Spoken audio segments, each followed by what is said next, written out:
Yo, hey. Hey, Well, you can say yeah. And then you can say you say yeah. yeah. All right, all right. I'm just gonna keep it 100 with y'all. Like this morning, I'm not here with the yo. It's been a morning already. But we still gonna live it up and do what we do. Y'all already know what it is. Good morning, good afternoon, good evening, good night. For those of y'all that are watching on the replay, what's happening? Pop that comment on that on the screen. If you want, go ahead, hit that like, hit that share. You know what it is. Also, good morning to everybody on Twitch, on YouTube, on Facebook, on the Twitters, and anybody else that's bootlegging us. Oh, shout out to what we gonna talk about today, which is much, as you already know from the header. The Emmys is out, baby, and it's a whole nerd takeover. It's a lot of shows that we see that's gonna be popping, and we're gonna talk about the ones that we like the most. Also in the news, if you did not know, they did release the some shots of the classic Wolverine costume with Logan, and some people are saying that these costumes look hella tasty, if you know what I mean. But we'll keep on talking. We also have a new Secret Invasion episode to discuss. It's crazy. So let's get into that and let's talk about how graphic out there wreaking havoc. Hallelujah. Yes, that rhymes. In the Emmy category, we got Last of Us, we got Andor, but most importantly, we have this young man right here who has been nominated for one of the dopest roles, and we want to get into it because he's actually hearing impaired, and as a result of him being hearing impaired, they made well, I don't say they made everybody, but everybody, it seems, at least based on the behind the scenes shots, went and learned ASL just to communicate him, which I thought was dope. And last but not least, we definitely want to mention the fact that all right. Full disclosure, I didn't have a last fact. I was all right. All right, I didn't have a last fact. I was looking for it as I was going through it, but it don't matter, man. Either way, we're gonna have a good time. Let's discuss everything that's going on. I am your boy with bad Wi-Fi for this morning. For whatever reason, I don't know why, but am I clear? Am I clear? Oh yeah. Baby. Go ahead. All right, let's get this party. All right, let's ride this Wi-Fi out for the last couple of seconds that I have it. What's going on? It's your boy Vince, Blurred Man himself, and I'm joined by none other than Mr. 407 Kevin, who evidently just woke up from a one-night stand with Wolverine. We also have Yaz in the building. Hey, we've got High in the building. We're joined by none other than Nolly. What's happening? We've got the one and only Tippy, Star Child, in his house. And of course, last but not least, Omar. I'm kidding. Omar is in the building. Doing what we do. We all here, brother. Let's go ahead and talk this blurred stuff, man. Let's go ahead and kick it off. What time is it and what is who are I we? love the new blurred order. You should too.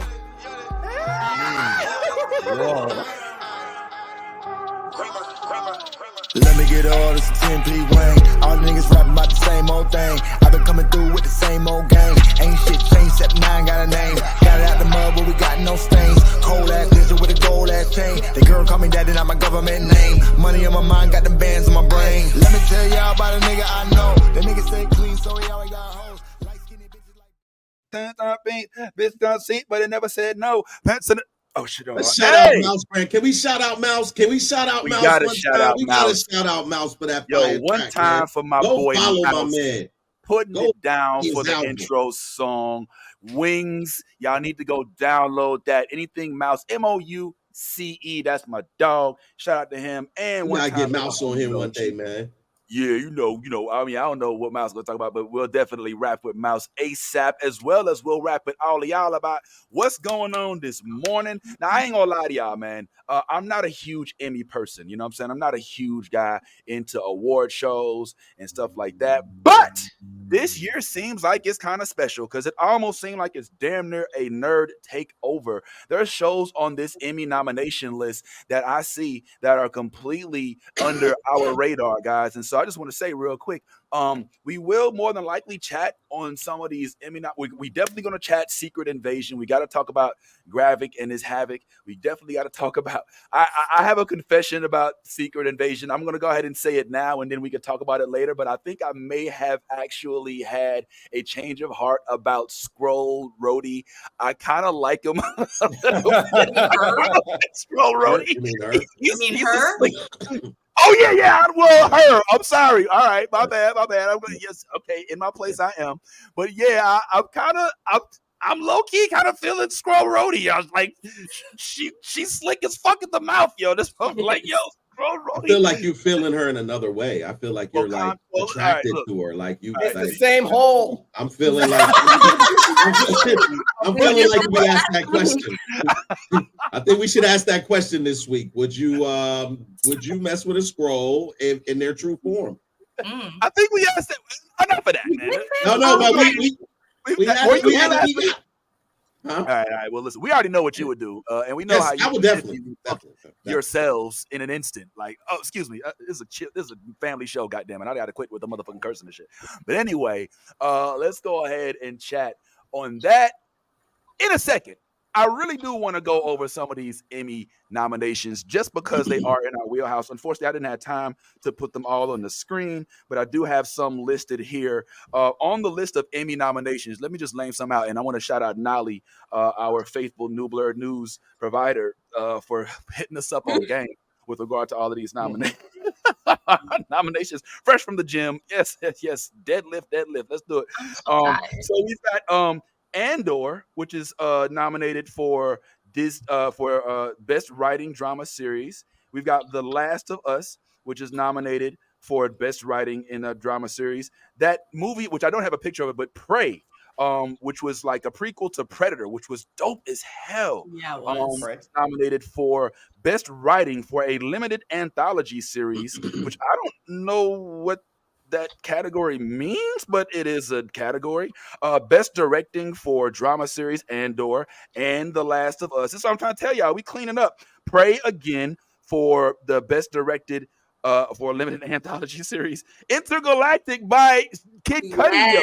Yes. Buddies, Intergalactic. Kid Cudi. Yeah, Intergalactic for you. And I mean, if they only knew what the original Intergalactic song was about, maybe they wouldn't necessarily know. For those of y'all don't know, it's about popping pills. Anyway, let's keep it moving. I'm so mad. I ain't gonna lie. I was really looking forward to Steph being here. Hold on, Omar. You gave a look. Are you not believing that the Intergalactic was about popping pills? Because it certainly was. You know the song. Have you heard the Kid Cudi song before? Are you a Kid Cudi? Kid Cudi. You said Intergalactic. Yeah. I was like the Beastie Boys one. That's the first one. Wow. Yeah, that's what I was like. No. Okay. If you said Kid Cudi, that's a true B-boy right there. He went straight to the classic. Like, he said Kid Cudi. Then I was like, yes, of course. Yes. Nah, yo, Kid Cudi, man. Mr. Day and Night, the man on the moon. My man, the song Intergalactic, which is I still got Kid Cudi's like that first joint, that bitch slaps. And Intergalactic is about popping pills. And every now and then, if we happen to frequent, the electronic dance circus, Intergalactic may get played on repeat. But we'll just leave that at that for now. Kids, don't do drugs. At all. But I ain't gonna lie, I was very much looking forward. Stephanie, you are missed this morning because I really wanted to talk to you about the fact that Love is Blind is nominated for a goddamn Emmy Award. A fucking they made a category. I would say they did. I don't know if they did or not. But it feels like they made a category for. I would say, I would think so. Reality TV has had a category, I think, for the last 4 or 5 years, maybe. Okay. But none of the Netflix shows have hit it until now. Oh, okay, yes, okay. So this is the first time. I love mess. Okay. I love it. The messier, the better. Let's keep it that way. So we've got that Love is Blind, as well as Pray Again, Best Television Movie, which is not a anthology series. Oh, okay, I see what it says. It's best the reading is fundamental. Best directing for a limited or anthology series or TV movie. Okay, and then best scripted variety series, Black Lady Sketch Show, of which the homie Yvette Nicole was a frequent what do they call a reoccurring guest. So, also once again, just this is why I call it a nomination. We have Last of Us nominated for best guest actor in a drama series for Frank, best also for Lamar Johnson, who played Henry, the older brother, and that's going to be my man right here. And we also have Kevin, the Nick Offerman, the dude who did play Bill. So Bill and Frank, and Kevion, excuse me, and Sam and Henry, and Bill and Ted, and Tom and Jerry, and Haagen Dazs, and good lord, it's a lot of couples. Lastly, the best guest actress in a drama series, which is interesting because I thought that maybe they keep it separate gender wise to be able to give out more awards. That's probably what it is, rather than merging. Because I thought they stopped calling women actresses. We do have an actor on the panel, Tiffy. Tiffy, do you mind being called an actress, or would you prefer actor?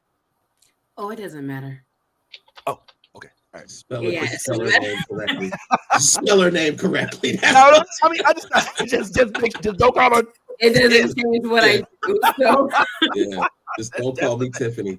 Don't call her. which is interesting because in acting spaces, I go by Tiffany because Tiffany Starchild is separate, so I go by Tiffany Government name. Tiffany Government, that's her We don't name. know I what like the that fuck. name. The only time We don't know who the fuck. So- government name. So Tiffany, is it acceptable if I see you at an acting event that I can say, "Hey, Tiffany"? Not from this point forward because we've had Y'all too acquainted. She said, use my Like real that. name. So, All right, if gotcha, you had gotcha, just like gotcha. done it, I would be like more lenient about it. Now, this is a big change from I've had to really accept being called something other than Tiffy because these kids in this show every day, Tiffany. I'm just like, I can't snap at them. They don't know any better. So I done been called Tiffany more in the past 2 months than I have in the past 10 years. It's crazy. So. Oh wow. Okay. All right. Well, we'll have to keep that in mind. Well, don't worry, because the only way Ty is coming to a performance is if there's an Uber. And that I goes can't believe you won't drive across the country to see me die on a roller coaster. Spoiling. You know what? It's Wow. not Now that you put it like that, it's almost like I gotta I go. know the in the whole plan first now. 2 minutes of the show. It's not spoiled. I promise you. The point we die. Like Oh. I'm coming to see the show, and I'm walking the fuck out after the first few scenes, and I realize the whole shit's been spoiled. Like, god damn it, they died. She died. They died already. literally, the first monologue is, "Hi, welcome. These children died. They're gonna sing for you now." It's not. Oh my god. Aww. It's in everything. It's not spoiled. Fuck y'all. I don't have to defend shit. It's gonna be what I more love people it. play. I love it. I'm kind of Sorry, excited. Tiffany. Nah, we would definitely love to see you die. Well, guess who? Listen, I mean, in the show. Oh my god, I don't know how that. So wrong. I was talking about the show. Oh my gosh. She left Oh, for real. man. She left for real. All right. Well, without further ado, somebody that I did intend to discuss some things with, because we are I'm about to take a break and call Tiffy and let her know. I was swear to God, I was She's playing. doing it for the joke. Oh, she's on her way to your house now. Like, Right. you don't need to call her. She'll be there. No, I didn't. Like, you wishing death I on me? swear that came out not the way I intended. Oh, man. I meant the cast of the. She doesn't really think that. All right, we'll discuss later. We do have some other things to discuss, and while we did we look? Oh yeah, there she is. Okay, while we have this topic of Emmy nominations on the screen, I would like to welcome the homie all the way from the tri-state area, here to discuss more with us. What's going on, Miss Most Steph? Oh, it's good to see you. I made it. Stephanie. What you chewing on? What you Steph keep a snack by the desk, Got don't some it? fruit. I do. Got some That's how fruit. it should be, though. Some sweet. Oh, she came in with the Swedish fish early. Yeah. Candy Oh in the man. morning. Hmm? Okay. Candy in the morning. Hey, look, we I've adults. been up since 6 o'clock. So Oh, well, damn. Yeah. Hey, well, Steph, I'm so happy you're here. I was just talking about you, actually. Of course, all good things. And one of the reasons why I was so geeked about having you on this morning is because we're talking Emmy nominations. And one of the Emmy nominations today, we learned. I was yesterday years old, when I learned that Love Is Blind, your favorite show, has been nominated for an Emmy. Like, explain how does this even happen? I know. Because it really is an excellent reality TV show. First of all, reality TV, like you have to lower the bar. So do that from the beginning. And then when you understand that that is the standard, it really is kind of the cream of the crop, especially this episode or this season rather. Brett and Tiffy, like delicious. Black love. We love to see it. It's well served. You don't like Brett and Tiffy, whoever, Omar? No, she said it, and then it snapped in my mind. Oh yeah, that season, Love Is Blind. Yeah. Yeah. Oh, you're a Love and Blind connoisseur. I was there. Yes, to Brett. I forget Brett and Tiffany. Yes, but also who was dude that chose? Was it Zach? The dude that chose the wrong girl at first, and then got Zach. got to Zach Zach, right? chose Irina just to go to Bliss. Everyone was hating on that dude or whatever. But when my man came back, he's like, all right, I got a second chance. Time to make shit messy for every fucking body. And I was like, yes. I don't think you're here for the right reasons. I think you're a motherfucking. Yes. Get your redemption arc. Get your redemption arc. Yes. Be the messy white man that I wish the people can't think of the fucking racism. Yes. Use your privilege for messiness. Yes. All right. I don't want to spend too much time on this, but I will say in my forced watchings of Love Is Blind, I did happen to find entertaining I hate to call him this, but the dude of Indian descent who found slick ways to ask the people on the other side of the wall. I forget his name. Shake. What is it? Shake. Yeah. Yo, okay, so the premise of Love Is Blind, which this was not on the list of things to discuss at length, My man. but fuck it, we here now. About it now. And This is why it got an Emmy. Stephanie's been wanting to they even did a show on it. Like they were doing like a series, her and Nolly and even Yas. So this dude Shake, you're not supposed to see the person like for what is it, a week? It's 2 weeks? How long is it? However Stephanie? long. I think it's about 2 weeks in the pods. 2 weeks. You're talking through this wall. It's very old school. No camera phones, no IG, and they're not allowed to see each other. That's the Love Is Blind concept. You're supposed to build your trust off of or your relationship based off of how y'all vibe. Mm-hmm. And this dude Shake, he's in there saying shit because you're not supposed to know how they look. So he would say shit like, "So if I was to take you to a concert, if I put you on my shoulders, would that hurt me or?" man was wild. Damn, he's trying to size the women up by this. Like you got to give the man credit. The misogyny MVP. That's why he's a veterinarian, because I can't imagine him treating people. I will say his questions were horrible, but I have to also admit, if I was on Love Is Blind, I definitely would be asking questions like, so if I took you to Howard Homecoming with me, like, would you like blend into that crowd or? I'm being direct. Is you or is you not a nigga? That's my first question. I'll wait. In the first season, Lauren was in the pods with some white guy, and he goes, "You're black, aren't you?" And she goes, "How can you tell?" He goes, "It's the voice." And I was like, "Oh, my question would be like, how many bricks did Jay-Z lose? How old was Pusha T's niece when she first felt chinchilla? These are things that and you're gonna end up with Iggy Azalea. Right. No. What happens if you don't liberally apply sunscreen? Like, how bad are the What do you put in your potato salad? If I had a paper bag here, would you pass the test? See, my questions would be like, do you put ketchup on your eggs? That's disgusting. Yeah, stuff like that. Yo, You see yeah. what I'm saying? Like, 'cause, like, I Okay, know some wait a things- minute now. I can't let that That's wild. slander Yeah. stand.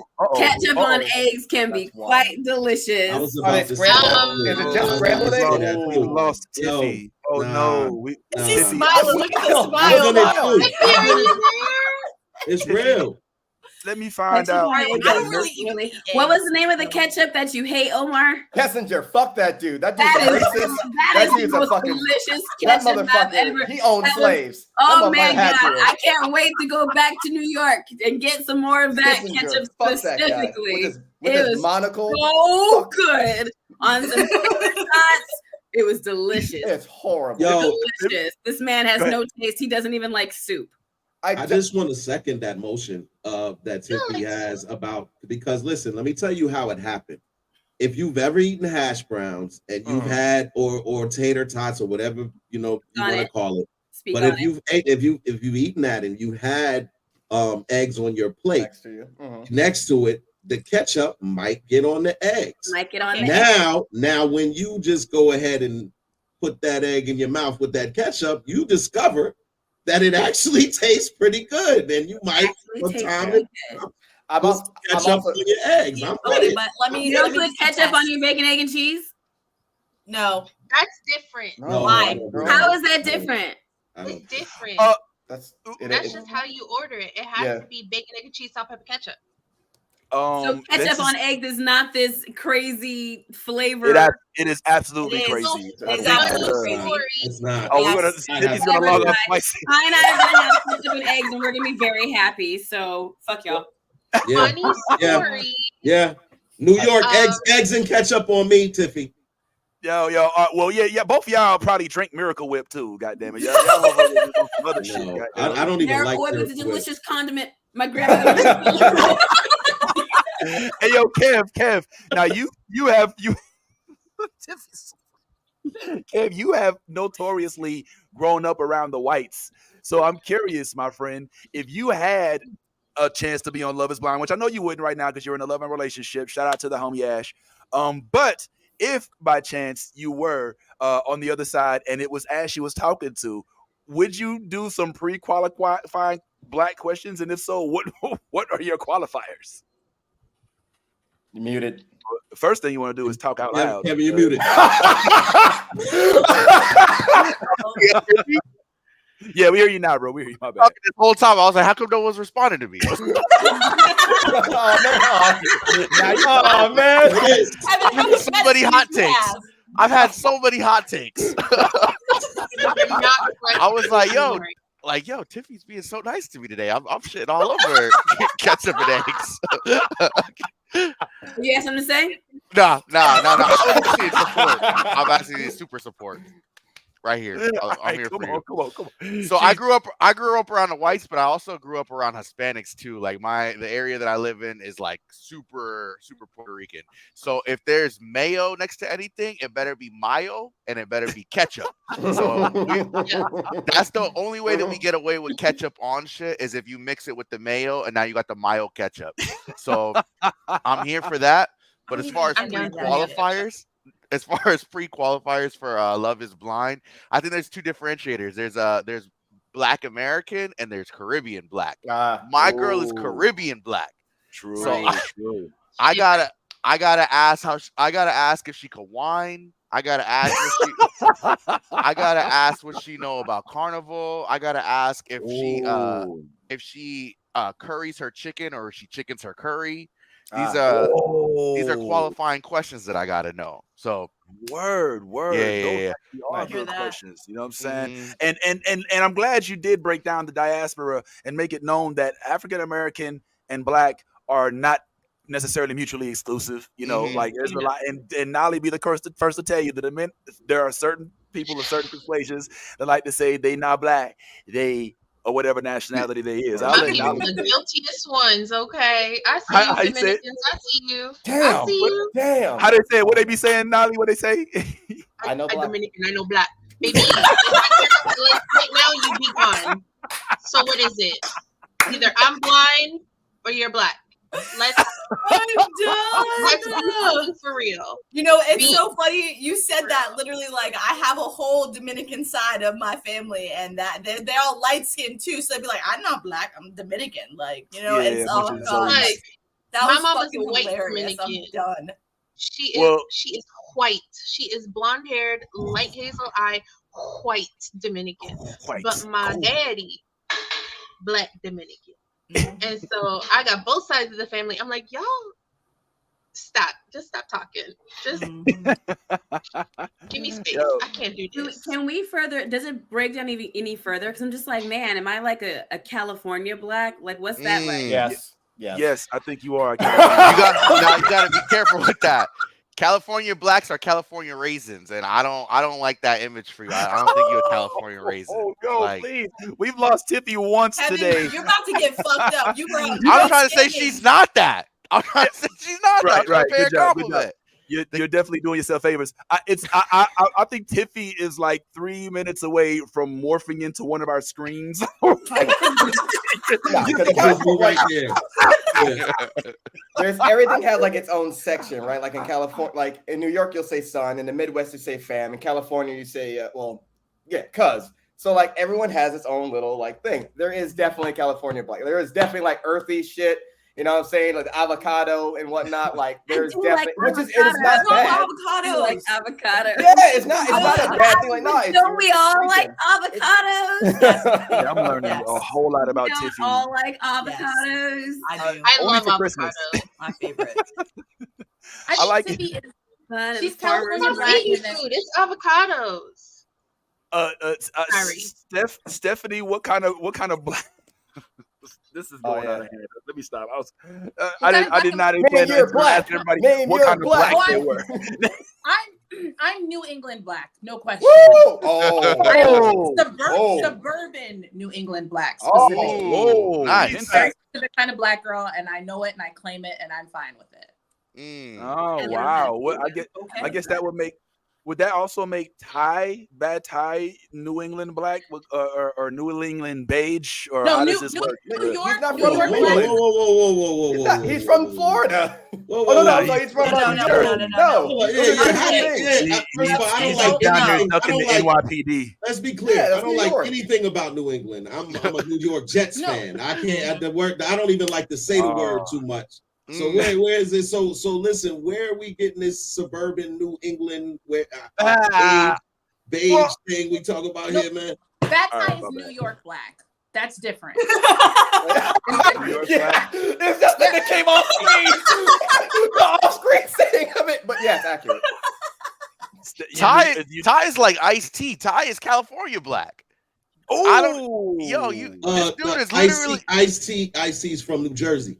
Is he? Whoa! Oh, Yes, that makes more Cali. sense. That makes way more He's sense. absolutely from New Jersey. Okay, yeah. Well, that makes sense to me. Yeah, you New Jersey black dog. Yeah. New Jersey's That right. is Black. one New Law Jersey's and Order right. audition Glad you away. clarified this. What does that make Omar? Omar's from Jersey.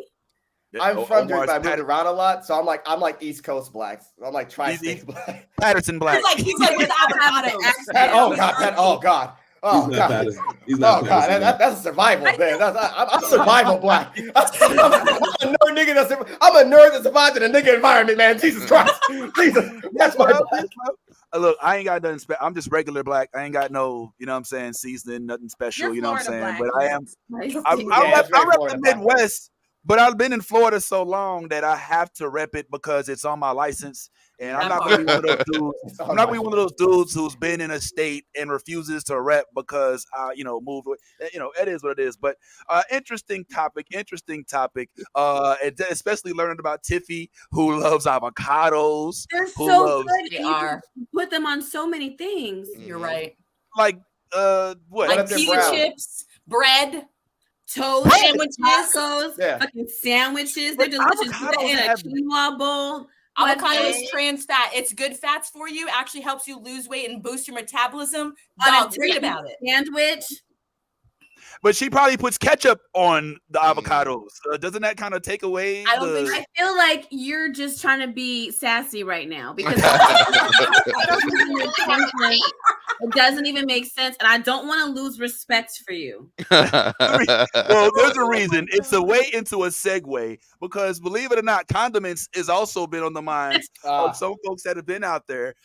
If you happen to have been on the internet this week, you may have noticed that the Deadpool 3 movie has been out there basically selling the notion of Logan, who is no longer, necessarily active, but it was revived, so to speak, even though it's a prequel, in the Deadpool movie. But the big news is that they got his classic outfit on. We even get to see Deadpool in with the katana swords, which this is giving me heavy Marvel superheroes vibes. If anybody played that game in the arcade, which I thought was hella dope. What's up, Omar? No, that is never mind. I rescinded that because you said the classic outfit. I'm like, wouldn't the brown and orange? Like, no. He debuted in the yellow and blue. I was like, I rescind. No, listen, I always will definitely never will I miss an opportunity to be nerd checked by Omar. No. If I get nerd checked by Omar, then we gonna fact check that bitch. You know what I'm saying? But definitely correct the record if I'm wrong. All I'm saying is that even if this wasn't the OG, the original, which I think it may have been, but who knows? It is. It's right. one of the ones that he's most known for. It's one of his most iconic suits. Because I mean, he brandished it during the X-Men series. Even while they was wearing like they all black, all they black suits and stuff. Like he was one of the only ones that was like hella colorful outside of Storm, who wore all white. So Tiffy, you're into fashion. I know you're a fashion person. How does this strike you? Did you feel anything? And then Omar, I want to get your thoughts on the release of these pictures here as it pertains to like their relevancy and how accurate they are comic book wise. Oh, well, as far as my feelings on it, I love when we get to see things from comic books or cartoons played out colorfully on the screen. Like the early 2000 X-Men movies, I love them. I don't know if they're good or not. I love them, but I was disappointed when they just had these all black costumes. It didn't represent the X-Men of my childhood.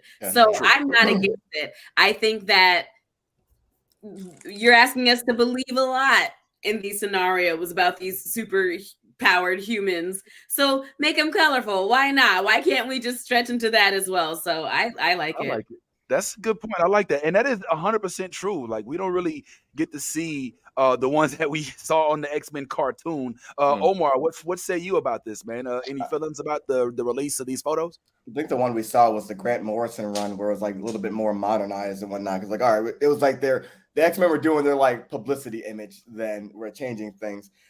This one, I would have, it would have been nice to see them like all like different and colorful and shit like that. I do like the way this shit looks. Like it looks like tactical. It looks like this is probably one of the best Wolverine suits we might have ever seen, except for the one we saw that from that deleted scene where it's like, man, I wonder if it looked like this. This looks like him in the Marvel Ultimate Alliance. It reminds me of that suit. But I'm also of the mind to let this shit go. All right, like they're finally doing a movie together. They're finally doing the movie together. I'm like, this should have been done maybe 10 years ago. Like, didn't he wear a wife beater in Marvel maybe it's a Ultimate Alliance? It's a good send off. Say it again.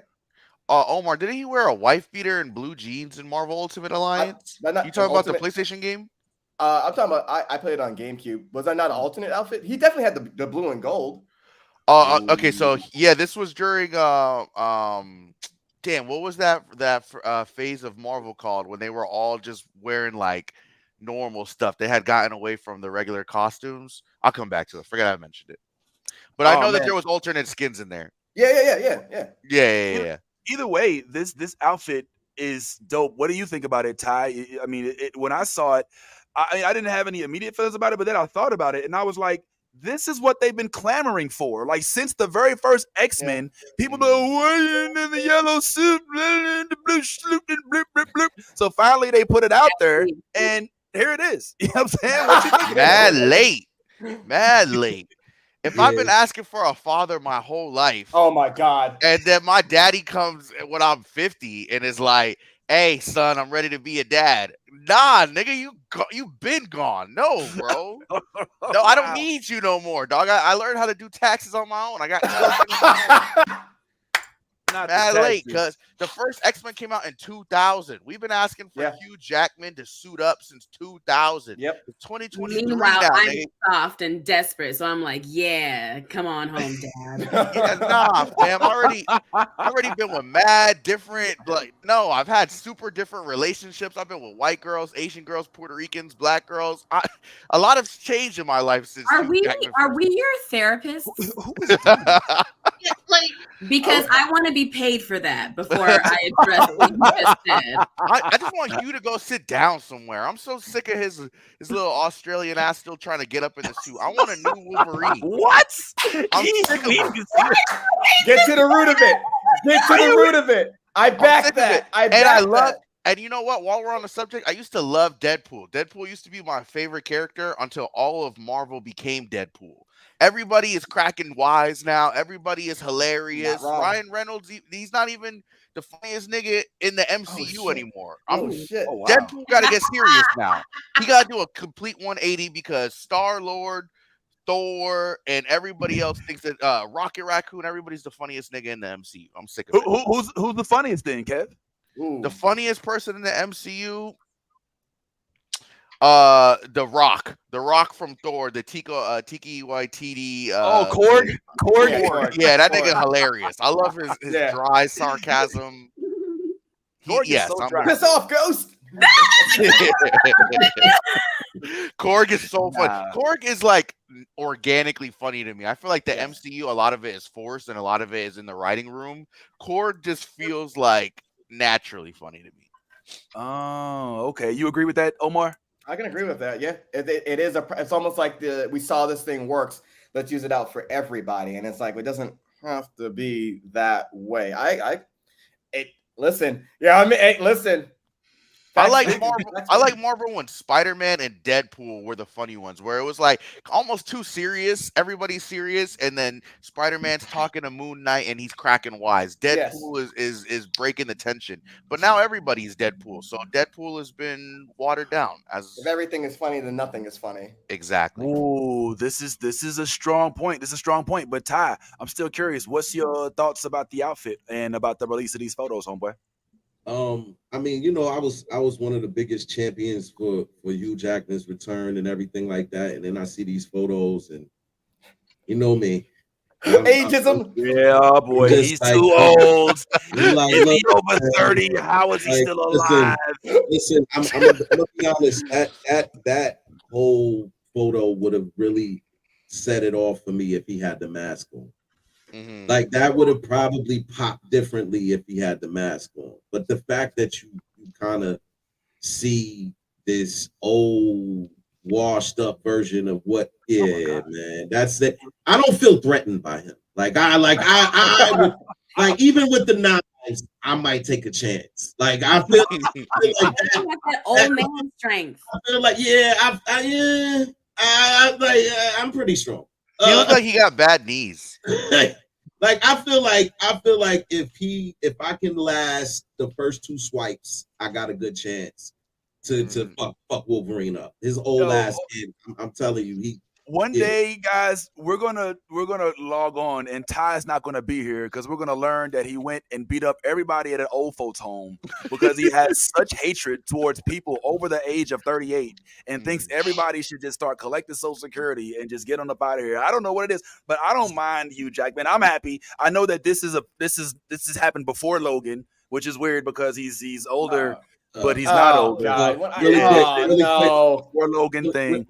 Really quick, Vince. My defense, I would never put my hands on an old person, but they are old. I'll just turn off the power, and that shit is up. It's like, I mean, we ain't gotta. But I would never put my hands on an old person ever. But I do respect my elders, and at the end of the day, Hugh.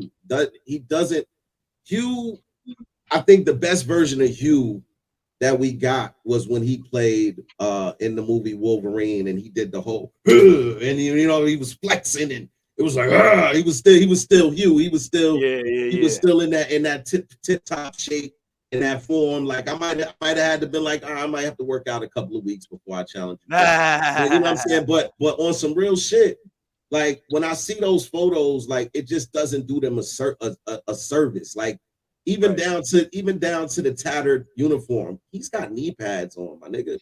Those is knee pads sticking out that uniform, bro. There's no reason to have a knee pad sticking out there. Have his fucking knee, but you can't have his knee because his knee is old and wrinkly, and you don't want to put the knee out there in the atmosphere. So it's like, hold up, man. Wait, now, I mean, come on now. I mean, these uniforms aren't just for show, like they're armored. You know what I'm saying? Like you don't just go out there and just put on, a yellow shirt. Armor.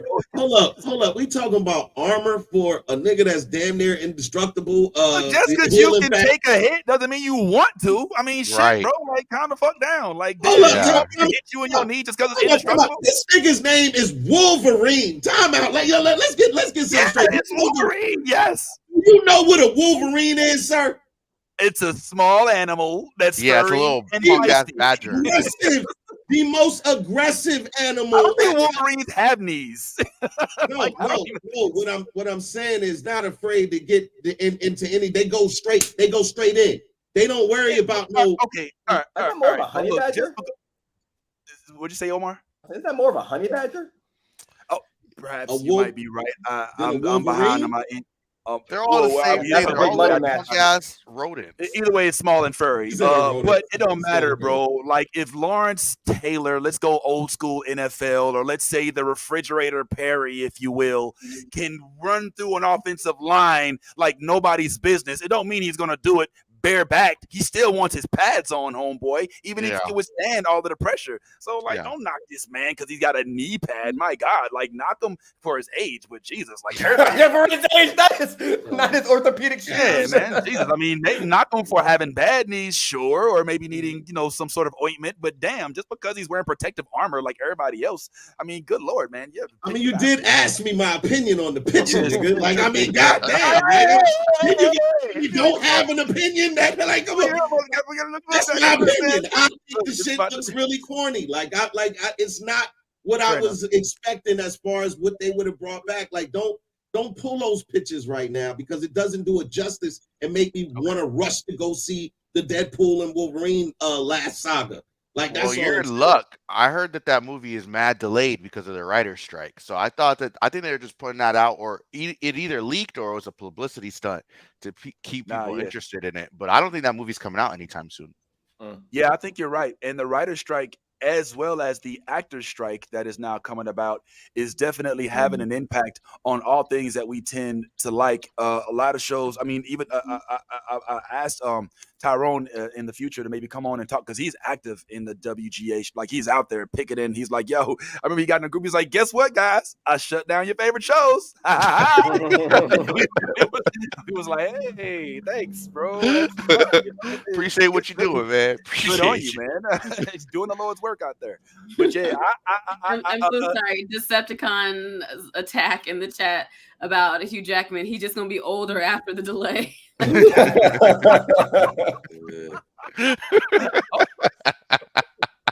Decepticons, bro. Pull up, man. Shout out to the comment section, man. Hey, make sure y'all hit the star for any of the comments that you love. All right, so in the series of that, I actually am still looking forward to it. I mean, it is a little weird to hear that they're basically reviving the old X-Men. You know what I'm saying? I mean, it sounds like what it is. It's X-Men OG. They got the old Jean Grey pulling up. I just heard that they also got one of the other ones too. I can't remember. But I think that this is going to be a flashy, a nostalgic movie to say the least. And if anything, this definitely reaffirms that. So there's that. But Marvel's still doing their thing. I mean, they still got Secret Invasion popping, which had episode 4 this week. I did get an opportunity to watch it. It looks like Steph got a chance to watch it as well. Is that right? Hey, Steph watched Secret Invasion. So what are your thoughts about it, Steph? What'd you think about this week's episode? I told you I was up at 6 a.m. I woke up early to watch all of Secret Invasion. So I am fully caught up. That's dedication. I don't want to ever hear shit about not being dedicated. I'm digging it. I love how black it is. I love that it is unapologetically blackety black. They're saying the quiet stuff out loud, and I'm into it. Yeah. Nice. Okay. Well, I'm curious. Of those of us that did get an opportunity to watch, how many of us? We didn't get to survey everybody beforehand, but just raise your hand real quick if you saw it. If you saw it. If you didn't, it's no big deal. I know everybody got lives.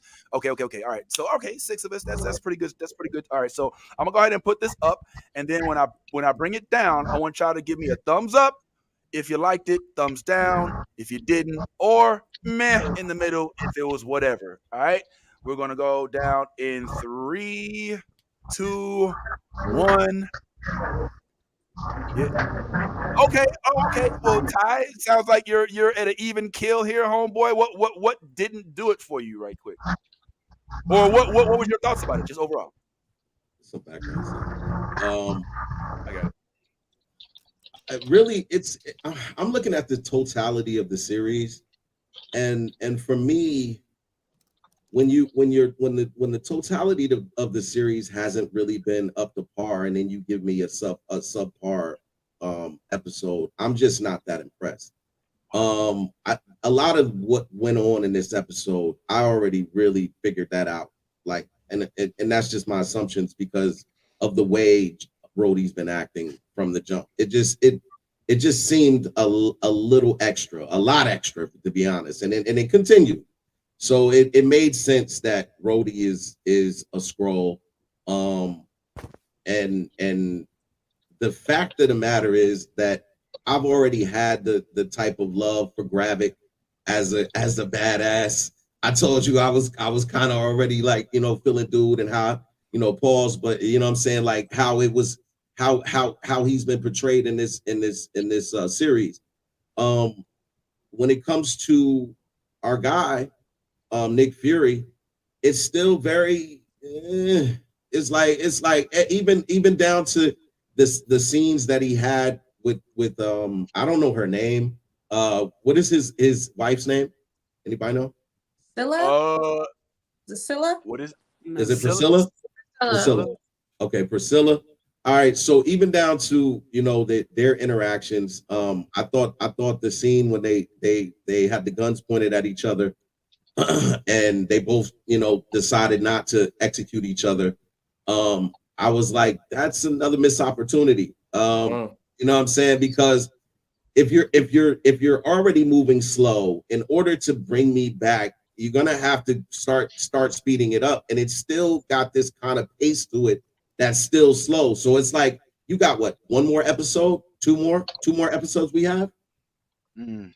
So now, yeah, two more episodes. So we got 2 more episodes, and we're still at this very mediocre pace. And again, I know it was the best episode probably of the series, but when all of the series has been kind of really, what is that saying? And that's kind of how I looked at this episode. Her name is Chick Fury, by the way. Oh my god! Oh boy! Yo, what did you see? Did you see it, Kev? Nah, I'm so behind. I'm on episode 2 right now. As soon as we get off the pod, I'm gonna go and catch up on everything. Okay, no worries. Yaz, you got a chance to see it before you go? I think you got to go. Yaz is at the. I was about to say barbershop, but I don't think that's what you call where the young not salon. The beauty salon. The salon. So she's gonna get the trim. Before you go, probably get your John. Maybe you can give us your thoughts on this episode. I really liked this episode. I thought it was pretty dope. I like the fact that, with Fury and Yara, that's his wife's name. That's her Skrull name anyway. But I really thought that, like, that whole kind of, replaying the first time that they kind of, fell in love, and then going back and, like, just, I thought it was like beautiful harmony kind of in a way, and it's not really like closing the chapter, it's more opening a new one for them, because like he said, like, should we be renewing our wedding vows right now? You know what I'm saying? Like, I don't even know. So she's obviously on the run, and he's on the run now, trying to fix everything and let everyone obviously know that he knows about things that's not happening. So I love their kind of like love story and everything, and I hope and I pray that we get to see if they get to live it out and she gets to be in her true skin, because that would be pretty dope. You know what I'm saying? See if that works out. But this episode had layers to it, and I'm like so excited to see what's gonna happen next, because I'm pretty pissed that my boy got shot. Y'all know who I'm talking about. Can't think of his name right now. Talos. I was really upset how the episode ended, but I guess someone had to take a hit, and Talos was the one. But we'll see what Gaia's gonna do, because his daughter is not gonna let that go with Travis. So I'm definitely ready to see that's to come with them. So I don't know. I'm ready. I love the series where it's going, the tone. And like Stephanie said, I love the black v black. I love it. Rhodes, she's killing that Rhodes, she's killing his whole avatar. I'm not gonna lie, and I want to know more about this woman who is Rhodey. So I don't know. I'm excited to see what's gonna come next. But I'm gonna check out. You guys have a great rest of the podcast, and hopefully I'll pop back in when I'm done with my cut. Yeah, just stay out of traffic, if you will. It sounds like Mack Truck City around there. Like, yo, but we can't wait to see the reveal, and we love the hair already. Let's just say that. No matter how it turned out, we love it. Damn it. So have a good day, Yas. Thanks for pulling up, and thanks for being willing to pull up, even when you're getting everything trimmed. As for me, I feel especially like I agree with Yas. Like, I feel like, oh, sorry, Stephanie, but Stephanie, you had your hand up though. You were saying something while Yas was saying something. Oh, I thought that. I didn't know that I physically did it, so I didn't expect to be called on. I guess I just, I didn't realize I actually raised my hand. I was thinking loud. Just a couple sort of reflections, I guess, on the episode. One, Rhodey was giving Skrull to me from the beginning. Like, I just felt like he was trying way too hard. It was giving Steve Buscemi with a skateboard. Hello, fellow kids. Like, some of his extra black references, it felt forced. It felt like he was trying too hard, and it makes sense to me that he's a Skrull. I think my favorite part of the latest episode was Priscilla asking Nick Fury, if I was in my real skin, would you love me? And I was like, you mean would he love you if you weren't a black woman? And he was like, I'm like, no, he wouldn't. And that's okay. And I appreciated that he didn't say, oh, yes, I would. Because no, what Nick Fury likes. What he's into. So, and I appreciate that she chose that skin to appeal to him. And I appreciate that we acknowledge, yes, he loved the sisters, and I'm here for it. That is a good take. I love that. Now, I know Tiffy didn't get a chance to. When I said, what's up, Omar? What? They called me a madman when I said you gotta know if you're good with the original form. Oh, I'm crazy, but Nick Fury's like. But you said you would fuck with a Skrull if they was cute. You know what I'm saying? Like off rip. But Nick is saying he would only if she's black. And I think that's why Stephanie is like, yo, look, I'm with that. And that's a good observation as well. I didn't really think about it like that, because she basically was like, look, if I was green instead of black. And Nick was like, I guess we'll never know. I love that she said, it was very clear that she chose to become that person because she wanted to seduce Nick Fury. And I love that the seductress for him is a dark-skinned, natural hair black woman. Yes, Marvel. Yes, please. More of that. That's dope. I do like dark skin representation, and I also think that in this particular instance, it would have been. And also, Steph, there's a portion of me that and tell me if I'm way off base with this. There's a portion of me that's the large half of me is so ecstatic that they went this direction. But my cynical side is they almost had to, right? Can you imagine if they put a white woman or somebody that was overly, what we call racially monogamous, racially ambiguous, racially monogamous. It's almost just you could already feel the backlash, with just it coming out your mouth. Now, could you imagine Lily White, Emma Frost fucking around and being with Nick Fury or somebody of that sort, some freaking Tommy Loren bitch sitting here with Nick? It would not make no sense. So, I mean, my question for you, and this is a weird question, I know, but I did have this thought while I was watching it.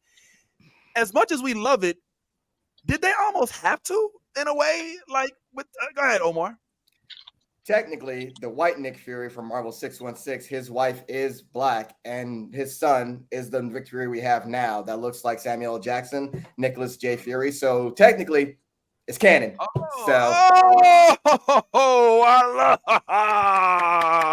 love when the lit reaches the actual TV lore. I love it. I love it. I didn't even, man. I gotta catch up on that. Yeah. So Nick Fury was originally David Hasselhoff. Nah, just. But Steph, same question. I mean, still the question still applies. Did they have to in a way? Because I mean, the backlash would be ridiculous, right? No, I don't think they had to at all. I'm so glad that they did. But I'm never surprised when powerful Black men in the media have a white wife. I honestly am more surprised when they have a Black wife. It seems more often than not in Hollywood that it's like, okay, we cast a Black man, Blackness checked for this movie or episode, and then they put him with a white woman. I've seen it a billion, zillion, quadrillion times. So I was very pleasantly surprised to see him having a fully Black wife. Yeah. And I also like the fact that it was not like they went through the trouble of giving a backstory so it wasn't deception, even though it was still espionage. Like, let's not forget, like, she was still plotting on Nick this whole time. Like, there was a line that she said, Ty, where she said, I had to, let her know, that, if I asked her if she wanted to fall in love. And then I told her about you. And then he said, oh, so you was playing the long game, huh? And then she said, don't do that. Don't do that. Don't do that. Like that, Nick. Yeah, don't do that. Yeah, that was a real moment. That was a real moment. Like, I was like, damn, man, like that was so real. Ty, what you think, man? What was you about to say? I think it was real, but I think the reason I said that they missed the moment right there is because one of the things that makes Nick Fury is Nick Fury is responsible for making the toughest decisions when it comes down to situations. Now, this is one of the toughest decisions you'll ever have to make in your life, Nick. This is someone you love. But this is also the spy game. And we know that in the spy game, when you double cross, you know what I'm saying, you have lined yourself up for immediate exit. Immediate exit. The fact that they went the other way and just was like, all right, you just be careful, and you be careful. Nah, Nick, you got a shooter. In that moment, you got I'm just saying listen.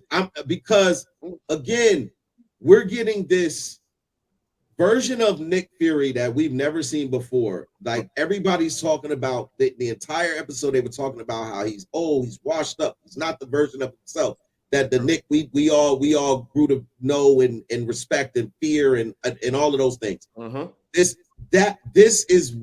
why I'm like, you got 2 more episodes. So are we going to continue this version of Nick all the way up into the next movies where you're not ready to make you're indecisive and that's what is the indecisive about?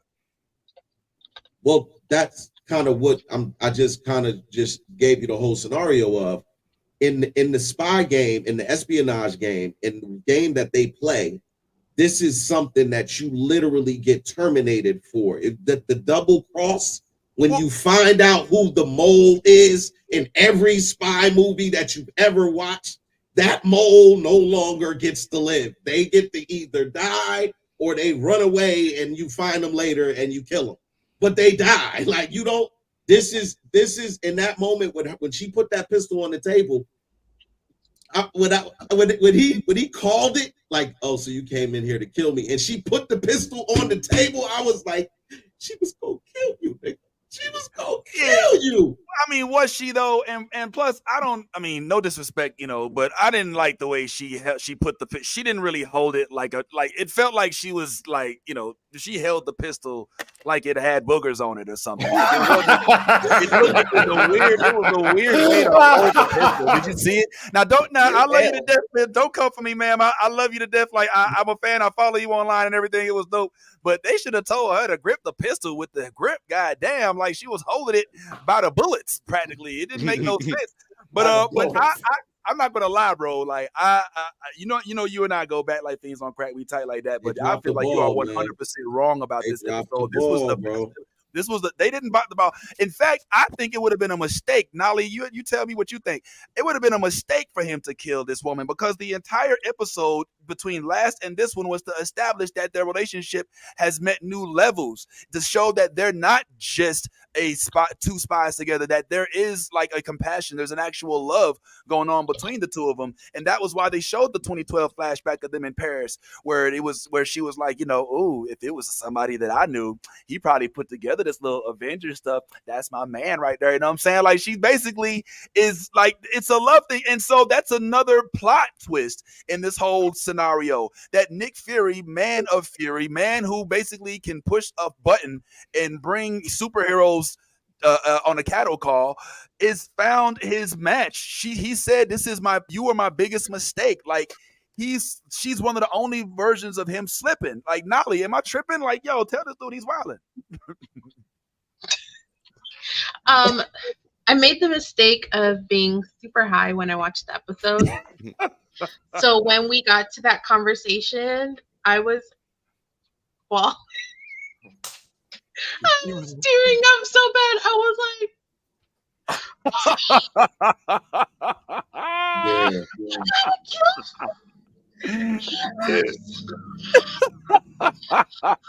I hear you.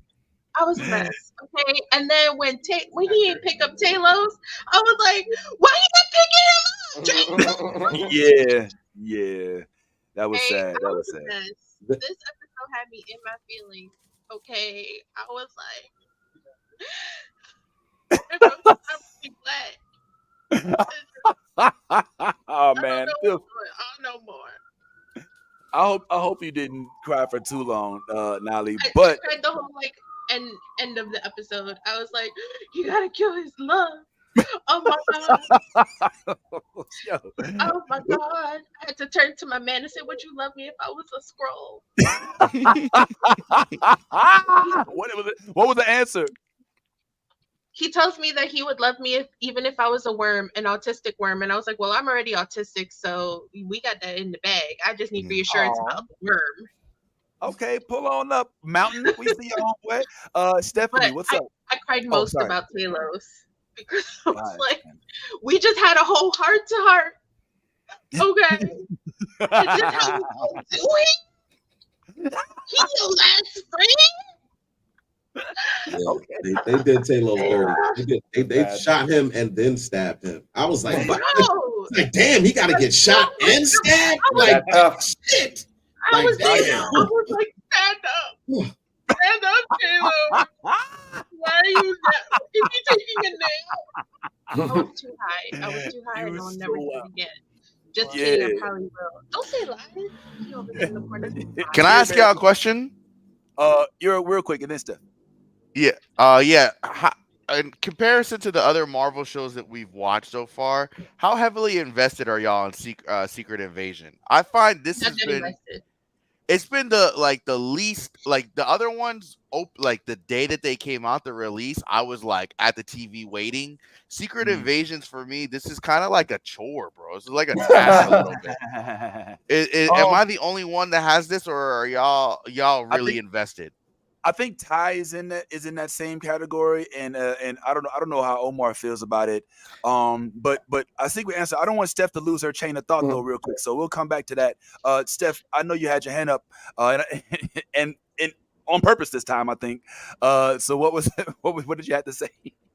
I'm just wondering, can anyone give me a good explanation for why we're not calling the Avengers? I know it was addressed in the series, but I feel like he was like, they're busy doing more important stuff. There's a million scrolls on the planet Earth. What is more important than that? Well, I mean, it felt like just, this is my show, so we don't want to call the Avengers. That felt like the explanation. Is there a better reason in the universe, or is it clearly just, this is Sam Jackson's show and that's why not? Go ahead, Omar. I think maybe you got to find a solution first before, like, that's like the what's it called, your very last option. Because all right, I tell you this, all right, we got a bunch of spies around, and I'm telling a bunch of people, I don't know how a bunch of these superpower people are going to react, and like, you know what I mean, like, all right, we're fighting casualties and whatnot. If we can treat the symptoms and get rid of the disease in a small in a small vacuum, then that's better. If we can't, all right, I gotta drop the ball. I gotta tell the motherfuckers, all right, this is what it is, and like it's better to keep it a secret before it becomes like this big thing in the all-out war. Are we not there? Are we not? I think we might be there. I mean, yeah, we might be there. But I gotta agree with the commentator. Fuck is Hawkeye gonna do? He's useless. You're absolutely right. He can whoa, wait a hold the fuck. rest. No. Hawkeye's the one that took out the queen when the fucking secret invasion actually happened. He killed 6 and then he killed the queen in a fucking row. Don't do that. Don't do that. He took off the mask, pulled out the bow again. He took out fucking 6. He had been gone for years. My man was back. He took out 6 in a fucking row. She was mad yards down, and then he killed her ass. No. That man is a fucking sniper in the field. That man is a fucking sniper in the field and one of the best martial artists because he was trained by Captain America. Don't do that. Do not do that. Sorry. He was there. He was there. You have awakened Omar. Sorry, he was there, bro. Yeah, you can Hawkeye. I think it goes Matt Murdock, Scott Summers, his wife, and then Hawkeye. I think that's the list that goes. Ty, what's up, bro? What was your answer? I really have a theory when it comes to why, because none of this seems like Nick Fury. I don't know why nobody's like really not pointing that out. None of this feels like Nick Fury. I feel like Nick Fury is going to turn out to be a Skrull too. This episode, everything that you would think that Nick Fury, this guy who makes these decisions that change when it comes, I just don't see this loyalty being rewarded in because everybody was like, yo, he loved her and she loved him and that was the situation. But in reality, if that was the situation, she would have been honest with Nick. She would have came to Nick and told Nick what was going on already. It wouldn't have been Nick having to listen in on the conversation and find out some shit about what she should have already told him as his loyal mate who loves him and cherishes him and all of this kind of stuff. That don't work like that. Like trust and honesty is not a 80-20 thing. It's 100% or nothing. You know what I mean? Like, and that's why I'm like, yo, this whole way that he's been moving throughout this whole series and continuing to make these decisions that I'm seeing.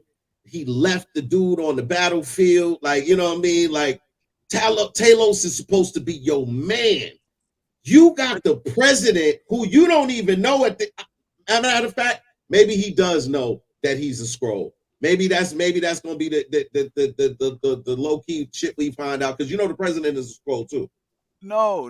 I think that what they're doing, the Rhodey is a Skrull and the president isn't. But I believe that this plan was orchestrated in order to facilitate Gravik taking the president's place. That's what I think this is, which is also kind of the complaint that I have isn't the same that you have, that Nick is acting weird and that this show and blah. My complaint is that this has been done already. I mean, this is basically Invasion of the Body Snatchers.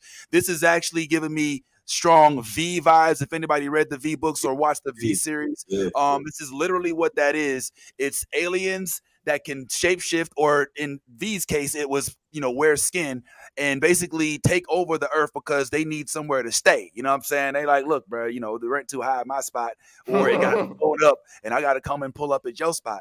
But I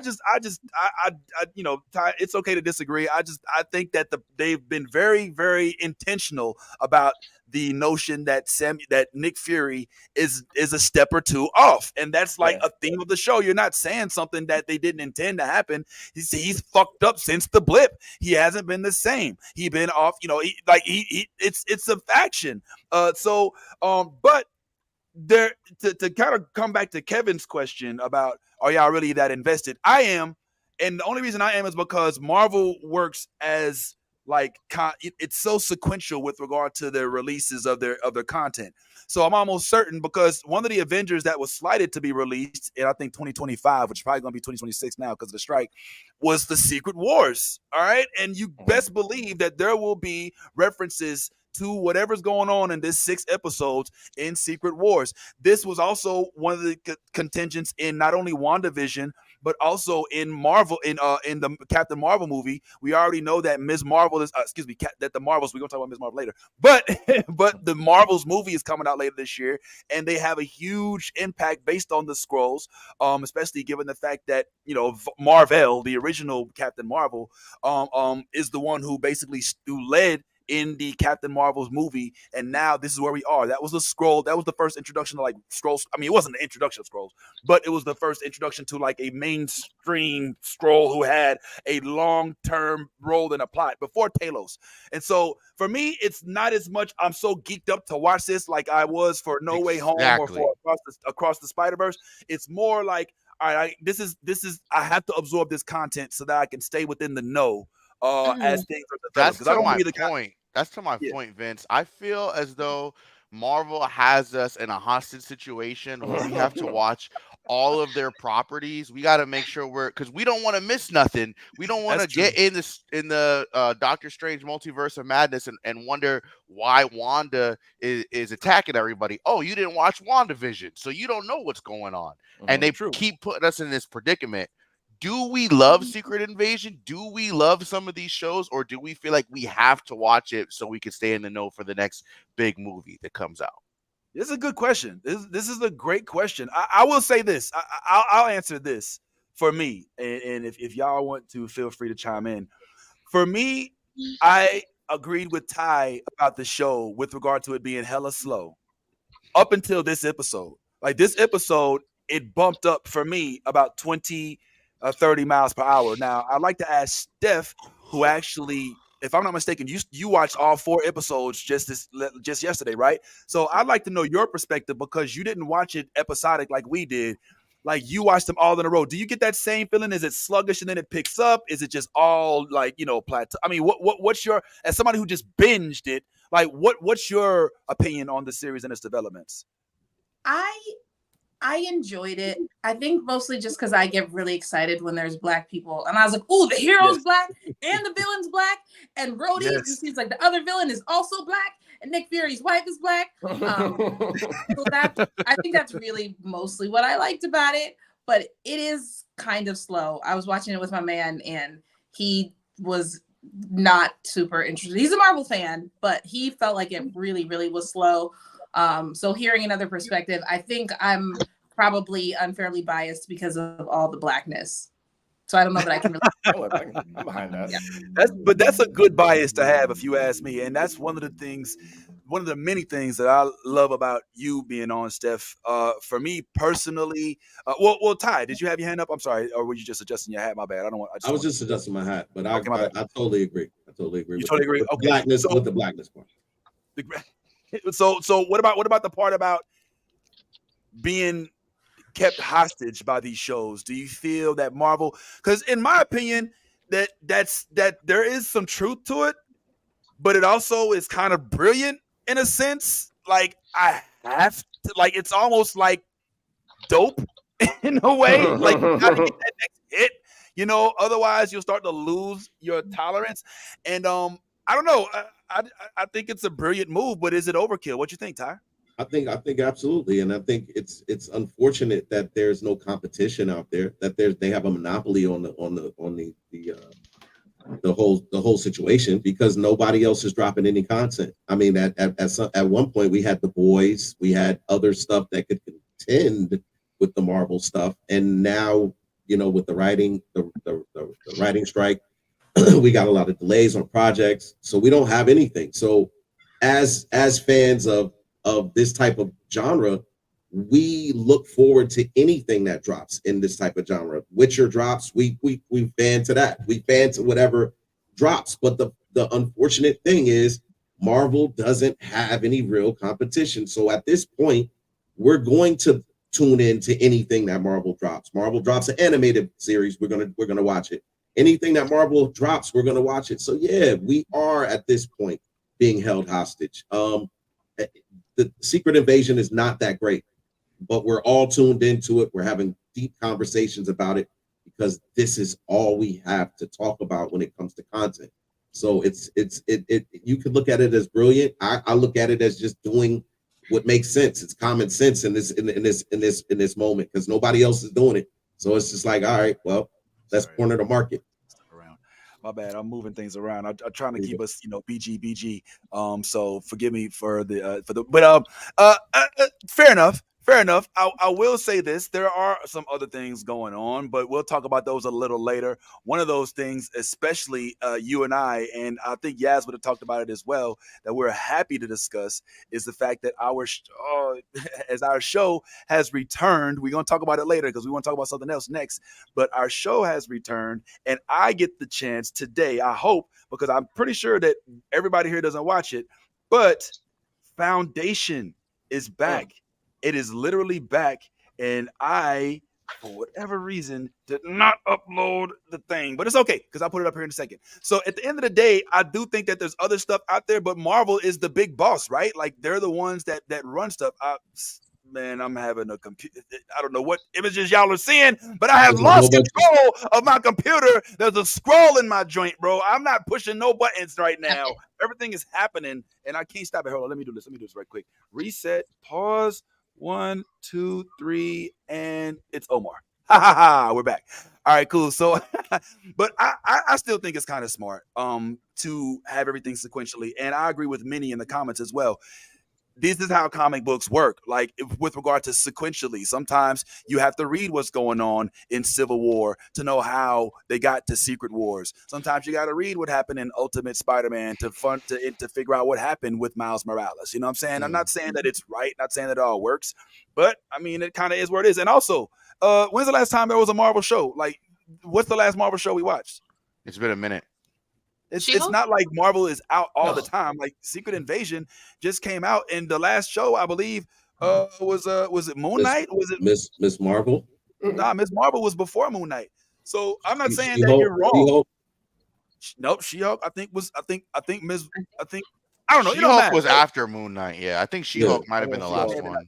It don't matter. Either way, I don't think anybody in here is going to disagree with the fact that Disney Plus and the takeover has kind of made it a little less. It's taking some of the shine away from Marvel because everything looks the same. It feels the same. That's the thing, and that's what we're complaining about. That's what we're complaining about, Vince. It's not that the sequential part.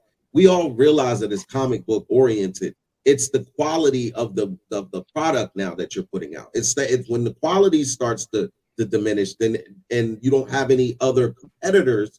It's easy to put that quality out because you're like, okay, well, they ain't got shit else to watch. So, you know what I mean? And that's what Secret Invasion as a show in totality is just not that good. That's what we're talking about, the quality. We know it's sequential. We know it's all ties in together, but does that mean you're going to not give us a good product because you know that we got to tune in, that we're going to tune in? Okay. All right. Well, fair enough. But you like Loki. That was like your show. Oh, I'm sorry. Nolly, please. I'm sorry. Loki's the best. I think maybe we're at a point where Marvel fully acknowledges that they are in their bag. They have no competition. DC just can't. They're not pulling up. Okay, it's not happening. Nobody's holding their fucking breath and waiting for something good. Okay, so they know that they have us in the palm of their hands, and I think they've gotten complacent. Where before we'd be like, "Yo, this shit was so cool. Yo, that shit was dope. Let's not talk about that Thor movie." But now it's like, they have to love us. They got nothing else. And so they gonna get what they get and they're not gonna get upset. And I'm like, do you stop dating the person you're with because you've been together for a few years? Like, that's a good point. That's a good point. I mean, I don't know. I guess, maybe I'm biased because I'm in the tank. I am drinking the Kool-Aid wholeheartedly. I'm Marvel. You've seen my man cave.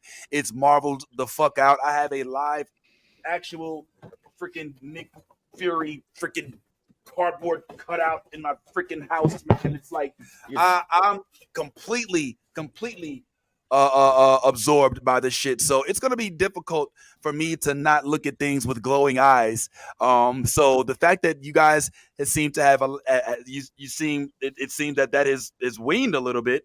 A little disconcerting, but I mean, what's the last Marvel show that you liked, Kev, real quick? And then I want to ask Omar something. Can I be 100% honest with you? This is a hot take, and I know I'm about to get mad hate. I didn't love none of the Marvel shows. I've watched them all. And they all follow the same formula. It's a very slow start.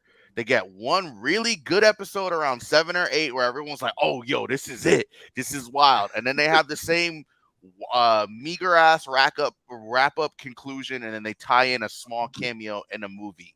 None of them are like super fantastic. Like I thoroughly enjoyed Winter Soldier and Falcon, but it wasn't everything to me. Loki, it was and I really like how some of the ramifications have played out throughout the MCU. But I wasn't like, oh man, this is the best thing I've seen since Endgame. Like a lot of the shows are mid, bro, super mid. Wow. Okay. Well, all right. Well, after saying that, which one did you hate the least? I liked Moon Knight. I like how they explored Moon Knight. It was very good. They stayed pretty consistent to the comics, which I think that was pretty cool. I think the one that I probably hated the most was Miss Marvel, but I felt like people wasn't allowing me to hate it because they was like, if you don't like this, you don't support women and you don't support Middle Eastern or Indian culture, and we don't like you if you don't like this. And I was like, I'll just shut the hell up about my opinions. I understand that y'all need this. All right, so, but yeah, no, I didn't like Miss Marvel. I wasn't a big fan. Well, it's interesting that you should. It's interesting that you should say that about the show itself, which there's a lot to unpack. But before we unpack that, it's funny that you brought up Ms. Marvel because she's actually in the news right now, nerd-wise. For those who are unfamiliar, Ms. Marvel had, let's just say, a little transformation, will we say, Omar? Let's give this a take one time. Kamala Khan's an X-Man now. I made a tweet about this for Black Nerd Problems with Xavier taking Kamala Khan for the mutant delegation away from the Inhumans.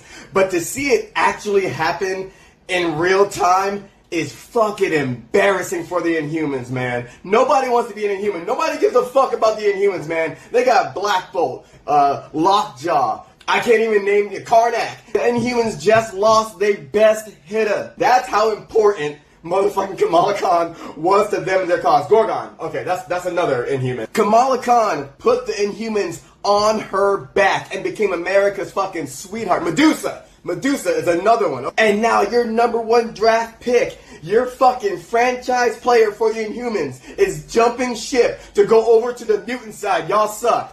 Y'all suck. Kill yourselves. You suck. Crystal, that's one more Inhuman. Kamala Khan gonna be doing TikToks with Storm, Jubilee, and Rogue. She's gonna be taking selfies with Emma Frost. Kamala Khan's gonna have Cyclops help her with her AP Calc homework. She's gonna go trick-or-treating with Apocalypse. Kamala Khan's going shopping with Jean Grey, playing Call of Duty with Bishop, and you know damn well her parents are gonna make her shadow Dr. Cecilia Reyes. I do hate to admit though, in the grand scheme of things, it makes perfect sense for Kamala Khan to be a mutant. She should have been a mutant from the beginning because the way she came up in activism in the Marvel Universe is a big deal. I do really feel bad for the Inhumans. I don't feel that bad because ain't nobody coming to see Otis and ain't nobody coming to see the Inhumans. First of all, I love Omar's take every time. But for him to randomly remember the Inhumans throughout the Medusa was another one. She was good. Comments like, how's Medusa not first? And I'm like, just the Hassan Minhaj joke. He's like, oh yeah, let me explain to you how a joke works. This will be funny, right? Because that's always good. I was like, I was just kidding. But yeah, what sucks though is you talk about how things are uniform in Marvel, right? Like how things are uniform with the comedy. We've also seen something happen where they're calling it like Marvel synergy, right? Where things from the comic books are now matching things from Marvel Cinematic Universe when it shouldn't be that. The comic books should be influencing MCU. MCU shouldn't be influencing the comic books. So Kamala Khan recently died, not in her own comic book, but she died in the Spider-Man comic book. And she was basically, you guys know the term about like fridging women. She basically died to say, she got stabbed. She transformed into Mary Jane and got stabbed by this villain that was trying to kill Mary Jane. Basically, wasn't even like she went down fighting in the line of fire or anything like that. She gets stabbed, and it's in a Spider-Man comic book. And okay, Miss Marvel's dead, which is a whole nother thing in itself. But obviously, she's going to be back and whatnot, and she's coming back as a mutant this time. And she's a mutant because we saw in MCU where Marvel Cinematic, oh wow, there's something mutant about you, and it's okay, it's fine, but if we're gonna. It's like we've seen retcons before, but it's like seeing an edit of a draft in real time. And it's like, you're doing this because you fucked up from the beginning. If you were going to do this with her, she became this like a person that speaks out against things. Like, she'll be a great mutant, but she's not. She was an Inhuman first. Why are you like having her switch teams? Even though folks said she'll just be both. And I don't think we've ever seen Inhuman and a mutant before. So I think she might be the first of her kind. But also, like, dog, if I'm not a sports guy, but like if you're telling me that she's taking her talents to South Beach, it's like, oh, she's going to be played for both teams. No.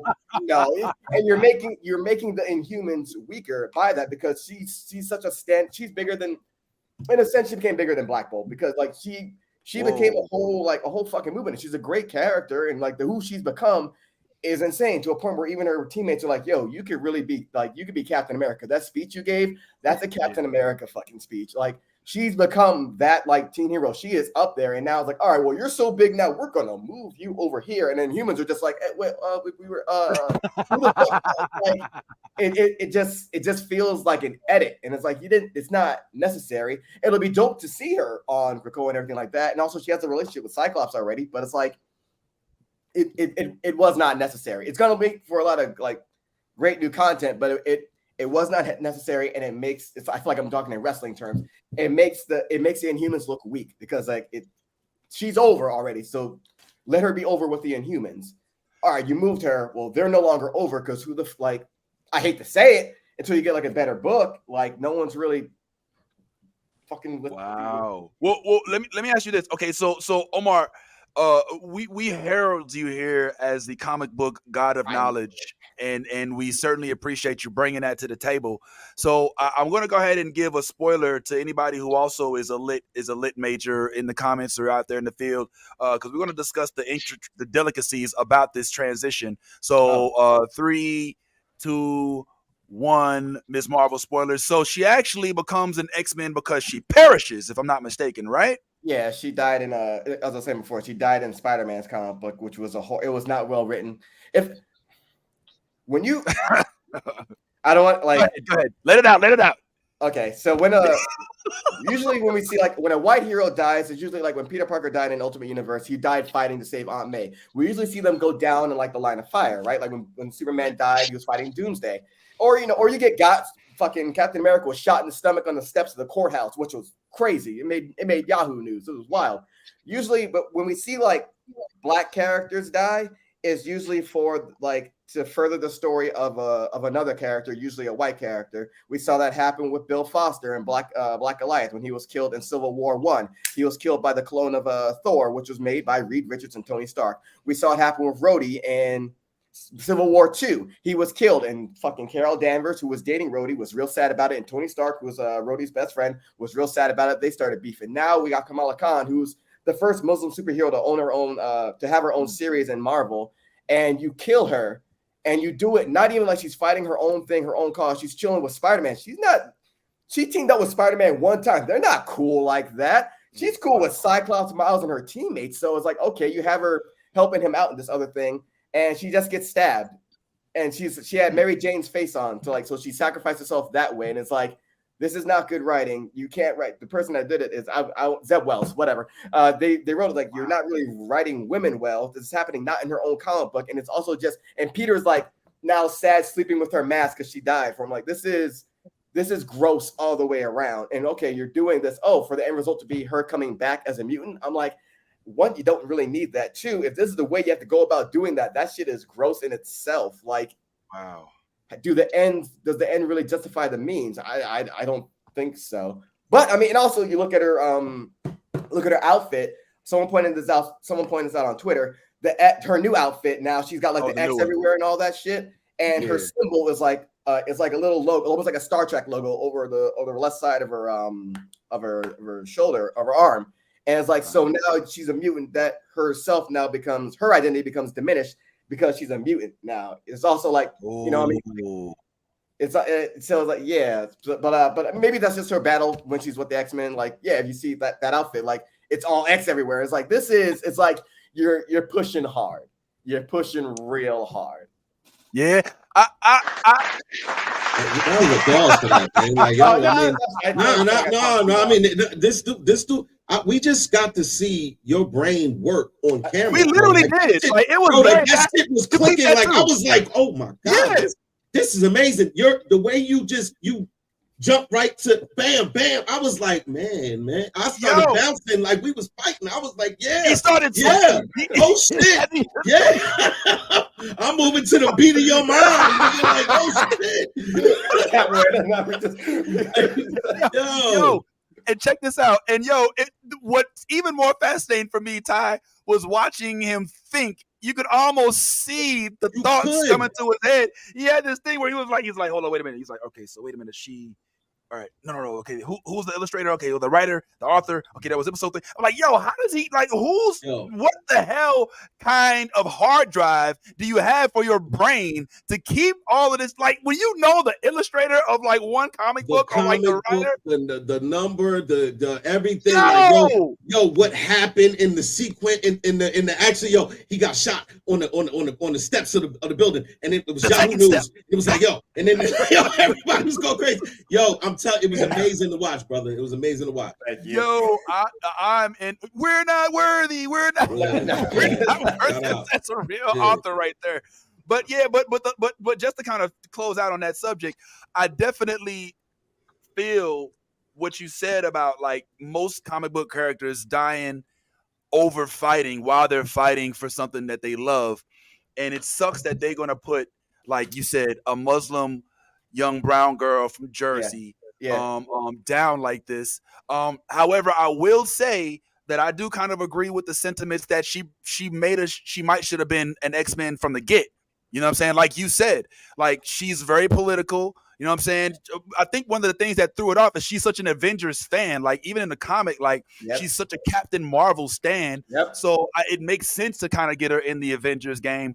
But it makes more sense. Now, I want you to do this real quick for us. For those of us, now I know, and most of us on here know, but just for the average layman, talk to us about the difference between mutants and Inhumans. Now, I know Terrigenesis. I know the gene when you're first when you're first born and everything. How you have one chromosome off or whatever that makes you a mutant. But in the sense of her, how do you no longer an Inhuman? And now a mutant. Like I'm not understanding how that happens. I think from someone said like, oh well, she will be both. And so the Inhuman gene it's a gene and it activates only when there's Terrigen Mist. That mist is what makes you it's almost like the Big Bang shit from Static, right? So all right, your genes activate to that, and that's how she became an Inhuman. The Terrigen Mist was like coming through, and she was like, oh shit. She got into a cocoon, and then she came out, and that is their transformation. X gene, you're just born with it. You're born with it, or you can modify yourself like Mr. Sinister did. So it's gonna be. We don't know how it's gonna happen, but more than likely, I assume she might be able to be backed up by.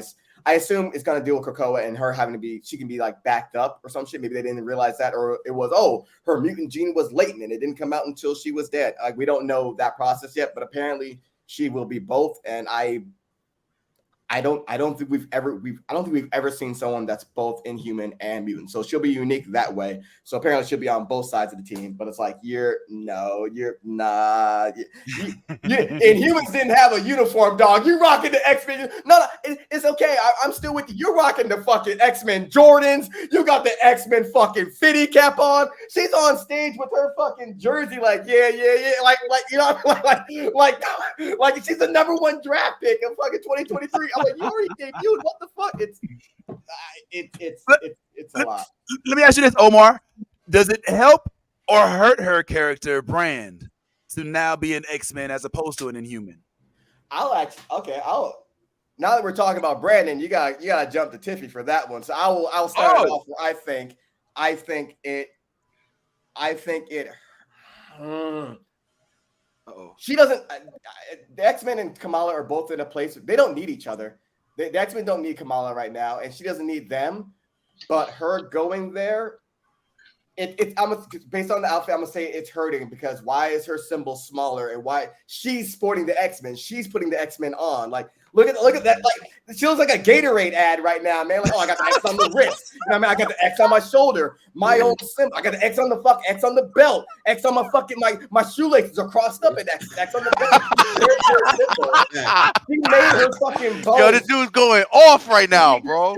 She made her fucking bones, right? She took the Miss Marvel name, took it fucking further, and that she is Miss Marvel. Now it's like, oh, you are. It's almost like that fucking being like, okay, being a black brown woman and a mutant, right? Okay, I am like three things. So am I a mutant first? Am I a brown woman for Marvel? Like, am I a brown woman for, you know what I mean? So now it's like, oh, you're a mutant first, then you're Miss Marvel. It hasn't been like that since fucking when did she debut? Like 2000, not 7, like 2014. She hasn't even been around that long, but her impact is so crazy. Like maybe around like 2014 or something like that. So all this time, I built this shit. Me, brick by brick for the Inhumans, and now I'm over here sporting all these X's and shit. I feel like this hinders her because she falls into the background, and there's so many X-Men, and she can. Omar, I got 2 questions for you. Go ahead, Kev. So one, do you think that she would have had the impact that she was supposed to have if she started off as an X-Men? Do you feel like being a part of a team that is so iconic and legendary that it sometimes diminishes individualism from starting off on a team? Good question. If she was a mutant, but she didn't join up with the X-Men, if she still had her own run, she'd be fine. If she started with the X-Men and then like, oh, you're one of us, and you just like fade off into the background, how are you gonna come back from that shadow? If she was a mutant and started off her own shit, then it's fine, because Monica Rambeau it's been revealed by Eve Ewing, like, oh, it's subtle, but like she's a mutant as well. Okay, sure. That doesn't mean Monica's gonna be on Krakoa. I mean, maybe she will appear there, but she's not gonna be like on the team fighting into the background. She's Monica fucking Rambeau. She's Photon. She has her own shit. You can be a mutant and not be there, but have your own shit. Yeah, that is the big difference. Like she had her own shit. Let her have her own shit now. But now it's like everybody come on in. It's the fucking cookout. We're all in on it. So. And my second question is actually open to the whole Deos. Feel free to chime in. But isn't it kind of common that all of the Marvel characters kind of jump teams? I remember there was a point in time where Beast and Wolverine were on the Avengers during Avengers versus X-Men. Like, these niggas are X-Men. So like, is it really a huge issue that these Marvel characters kind of shift teams for a little while, or is that something that is taboo? That's a great question. Omar, God. I was gonna wait. I've been talking to this your segment, bro. A difference between these short Avenger teams, right? Team versus people. Okay. Avengers are a team. Yeah. X-Men, like, we're a team because we're mutants. So it's not, for me, that's not this, like, that's like you don't become black. You know what I mean? Like, it's like, oh, I'm black and I can be an Avenger, but I'm black, and because I'm black, I'm a mutant as well.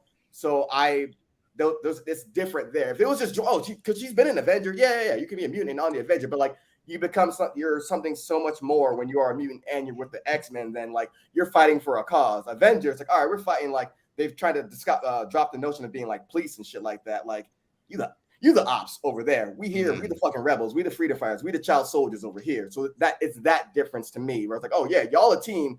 We child soldiers fucking fighting for, like, we fighting for freedoms of ourselves and our own people while trying to save y'all fucking hater ass humans.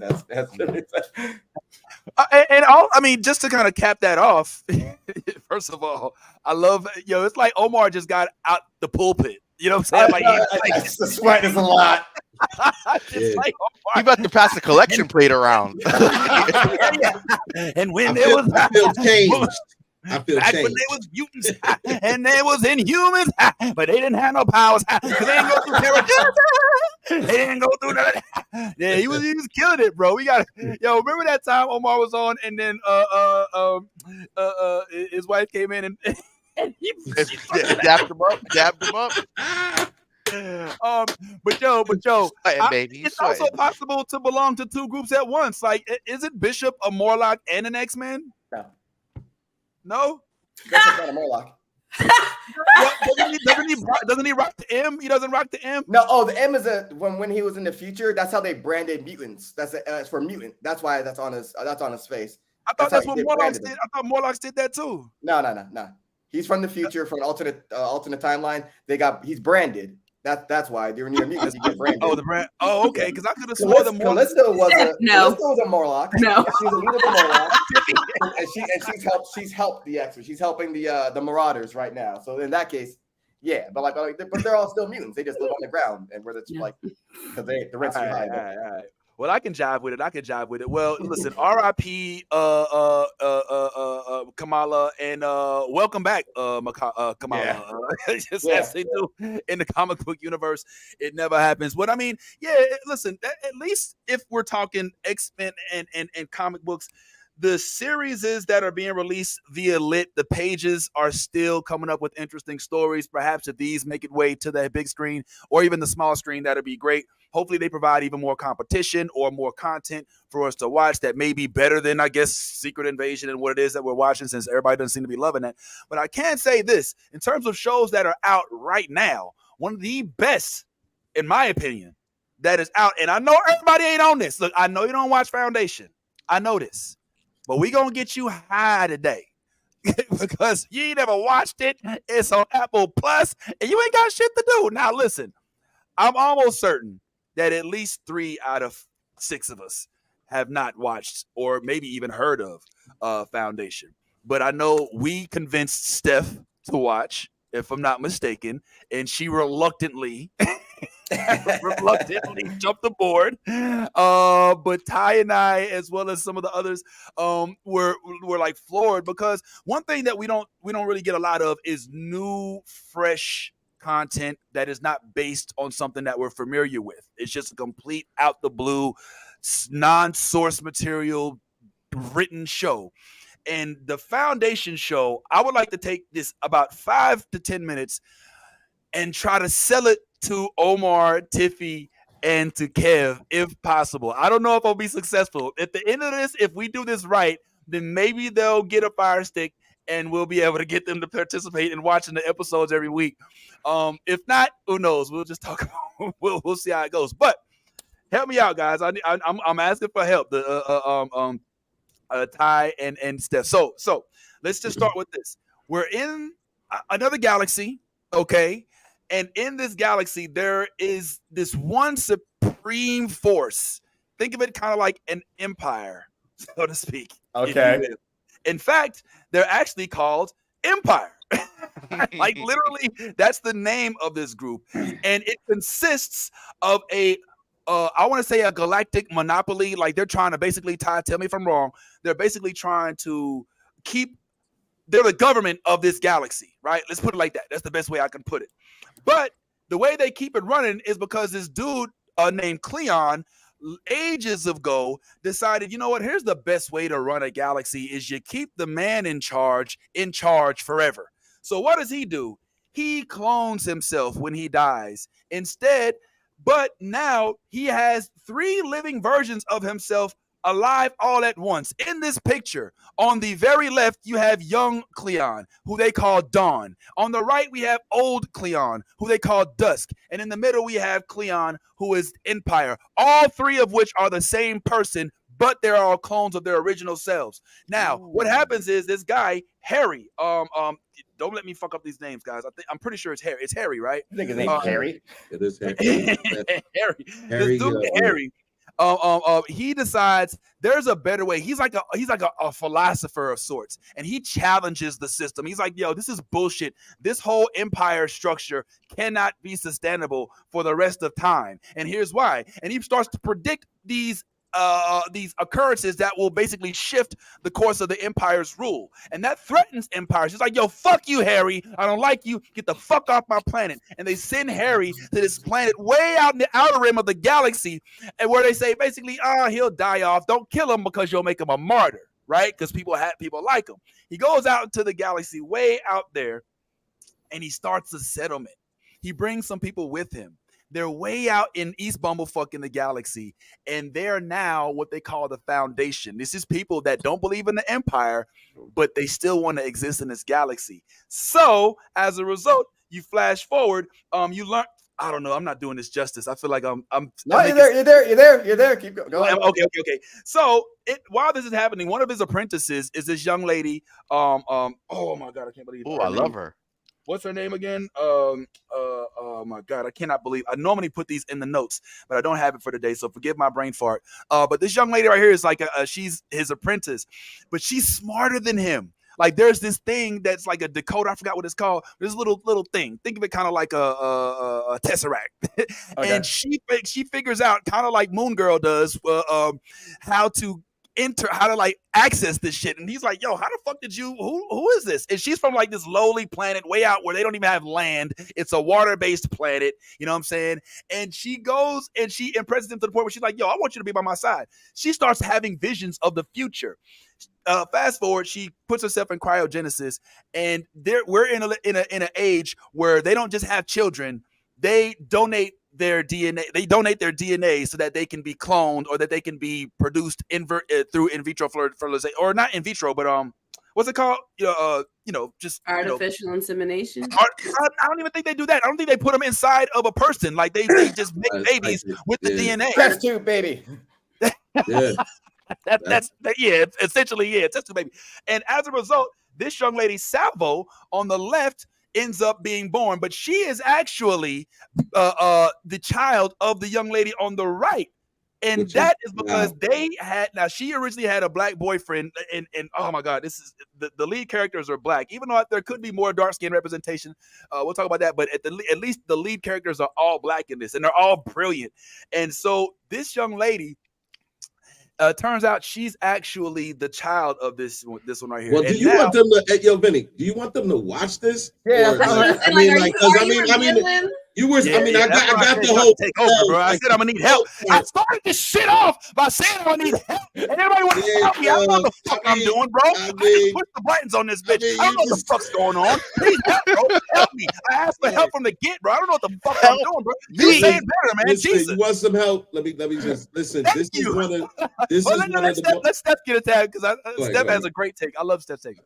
If I'm making the Stephanie sell, I just say there's some really incredible, strong Black women. Their natural hair is done really, really well. And one of them has a very cute Black boyfriend. If nothing else, watch it for those three characters. Oh, you sold me. Now I'm jumping on it. Yeah. That was it for me. You did that so simple. I'm so stupid. God damn it. Ty, what was you gonna say, homeboy? I'll just say this because all right, this is an extremely cerebral show, and it's like it plays slow initially, and it is really good, but it may require taking breaks through it to watch it because it is really, really cerebral. So the way that it moves around, if you don't pay attention, you'll miss something, and that piece that you'll miss will be something that you'll be like, oh shit, I'm confused now, and it'll fuck you up. So like that part of it, you have to like really be chilling and have a quiet setting and really watch this shit, because if you don't, man. Be on your phone. You can't be on now. This is not a be on your phone watch show. You will be confused. Yeah, it's like I'm telling you, it deals with time, and that part is if you blink, you'll be like, what just happened? What? Yeah. Okay. Nah, it's really like that. It's really like that. But it's so. I'll tell you what will enthrall you is the visual. It is one of the best, literally shot, visual productions you will ever see. Apple TV does this all the time and doesn't get as much credit as they really deserve. They have shows that are shot in the best quality. When it comes to just watching their shows are top tier. It looks like all of their stuff looks like movie quality. So you'll be able to, like, the whole time you'll be seeing beautiful landscapes. You'll see all kind of like different things that'll keep you enthralled. But the storyline itself is one that you have to pay attention to because you'll get confused with this dawn, day, and dark and dusk, and then you like, what the hell is going on with all of this and this and that? Yeah, but yeah. Stay tuned. It is true. Yeah, and he took the words out of my mouth literally. If it's anything, like if I can make it simple as possible, it is literally like visually stunning. I mean, it puts sci-fi back on the map. It just watching it like this planet right here where the rings are always visible. Like it's the way they do it. It does not like. I'm always impressed when something looks so real to the point where you forget that it's CGI. You know, I love that aspect, and I love the political realm of this, of it being basically three white men who decide we're going to rule the galaxy forever. You know what I'm saying? And there's like this black colony out in the East Bumblefuck that's like, nah, fuck that. You know, and even though there was a white dude that kind of gave them the idea that you don't have to put up with this, and there's going to be these things that happen throughout history that are going to make it so that you can take back over. It's just fascinating to watch how it's all unveiled. So I know y'all probably ain't gonna buy it after I tried to sell it, but hopefully Steph and Ty's version of everything that happened makes it at least a little bit more palatable, because I would love to get y'all's take on, even just if I wasn't afraid of us getting canceled for whatever reason, I have worse luck on this, I would show a preview to y'all right now. But I would, if you don't have Apple Plus, let us know so we can go ahead and fire stick you up. You know what I'm saying? Hey, yo, hey, son. Pause. Pause. Press play on that. Hey. I mean, I got the fire sticks. It didn't mean it to Vince sound like stick up kid. Yeah. So like that. I'm moving on more. So that's all I'm gonna say that's all I'm gonna say about Foundation. Damn, you know, when I pictured this segment in my head, it went so much better than it actually went when it actually happened. But it happened, and it's over, and moving right along. Anyway, I ain't gonna lie. That's pretty much it. The last thing is just kind of circling back to the beginning, where we were discussing these Emmy nominations, and I saw a whole heap of these. But I just want to once again reiterate: now, Tiffy, you didn't watch Last of Us, right? I did. You did. Now you saw this episode, if I'm not mistaken, where Henry and Sam were the stars, right? What was your thoughts of this episode, if you recall? Oh, I thought that episode, I try not to think about it because it ripped my heart out, and I don't believe that I gave that show consent when I started watching, because I was not ready. It was that was crazy. It was crazy. I thought it was an amazing episode. I thought that the young boy did a great job. I thought his older brother did a great job. And it just ended so tragically. I had to, for my mental health, I had to forget that episode existed, because it was so well done. Yeah. But I have to not think about that episode. Well, yeah, it was a tough one. Omar, you saw it too, right? Oh yeah. I mean, you played the game and saw it. Oh wow! Like, so you knew what was happening. You knew what was coming. It's like, you know, that shot of Malcolm X where he's on the trolley and just gliding. Every time I watch it, I'm like, maybe things will end differently this time. And because you played the game first, and I'm like, okay, so then we're the scene's coming. I know the scene's coming. I'm like, maybe they'll do something different this time, because black people be done. If you're a person of color in The Last of Us, it is not good for you. But no, I'm like, maybe they'll do something different, and then bam, it happened. I'm like, oh man, then bam, it happened again. I was like, oh god. It was incredible. I liked the hurt, so it was incredibly well done. But I was hoping, man. I was like, no, they could have 4 people. Yeah, like they make up the cast. Okay, we're not going there, right? Fine. Yeah, it was something to see, man. Now, Steph, this is record-breaking shit. Like, we actually have a young black boy who not only is hearing impaired, but is the youngest to be nominated for this category, from what I'm understanding. That's a big deal, right, Steph?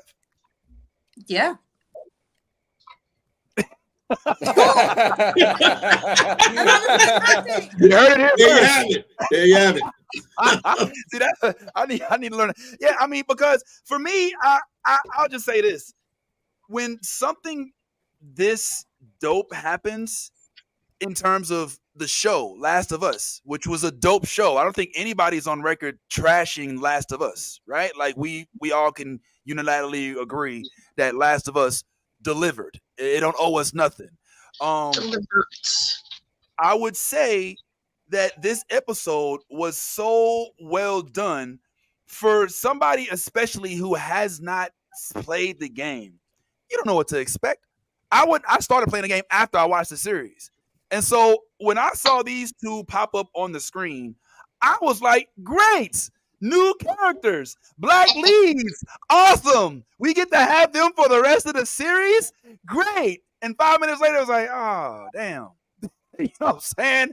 But the fact that this young man was unable to hear anything on set, the fact that he was still able to communicate with everybody, the fact that those folks on set were like, you know what? We are going to go through the trouble of learning sign language because we want to communicate with this young boy and we want to make sure that he is just as comfortable as everybody around here that does have the ability of hearing, I believe is the big feat with regard to this whole thing. So I, for one, am rooting for him to win.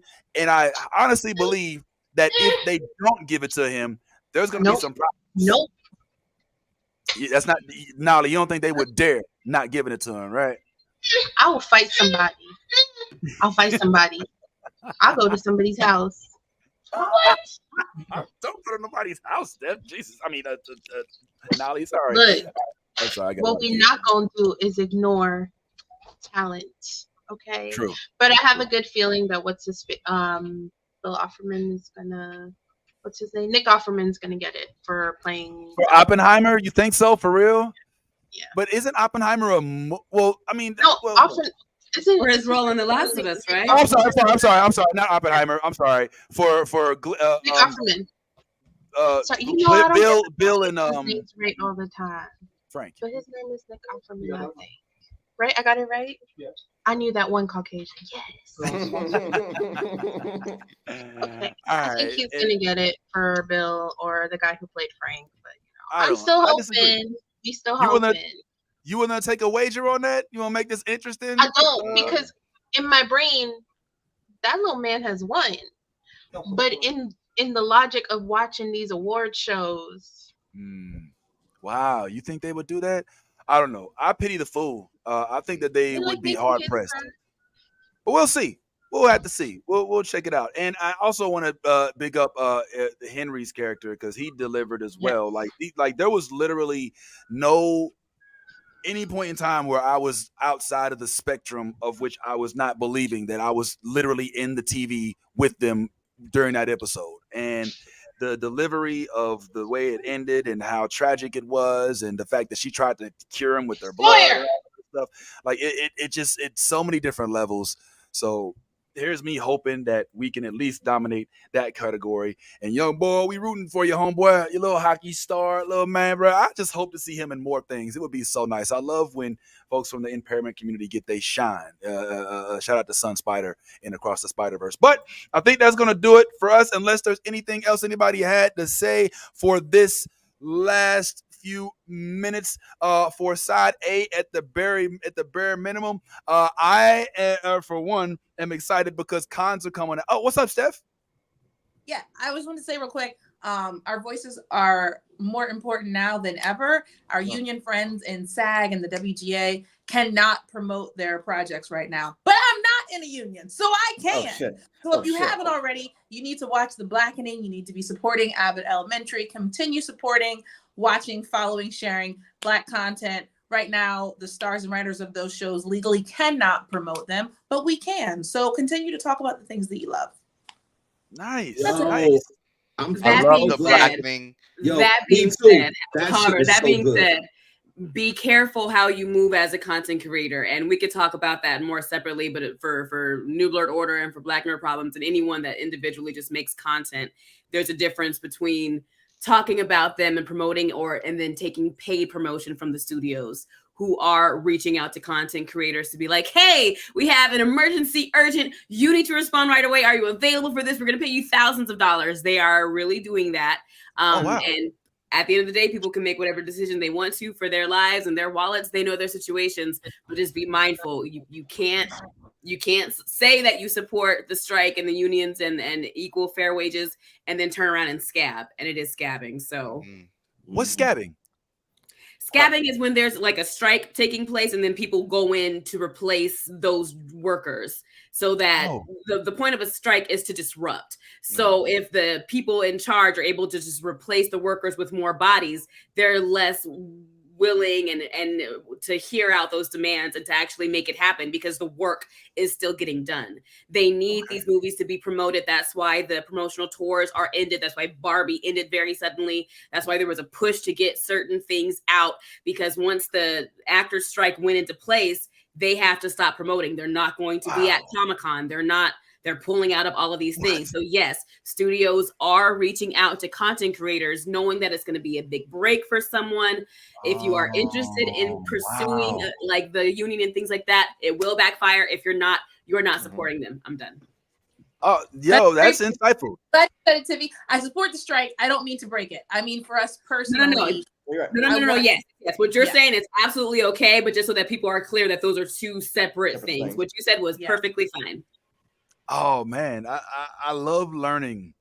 I literally do. And I learned a lot just now. And I'm definitely going to shout out The Blackening, all these other shows. I still think I'm a Virgo deserves a watch. And everything else out there, we'll throw them out there. And we ain't going to scab nobody with your puss ass. So don't hit me up, goddammit, because I ain't going to do it. But for us right now, at least for side A, that's going to go ahead and wrap it. I want to shout out everybody. Steph, Omar, Kev, even Yaz, who had to leave, Tiffy, Nolly, and my man Ty. And as for me, you know how we do, guys. Every week, we're going to go ahead and bring you the content. Make sure y'all follow on Instagram. Make sure you subscribe on YouTube. Make sure you hit us up on the book and on Twitter. And be your authentic self. If you ain't, you being faking. And all things, if you a geek, go ahead and let that geek flag fly. I love the new blurred order. You should too.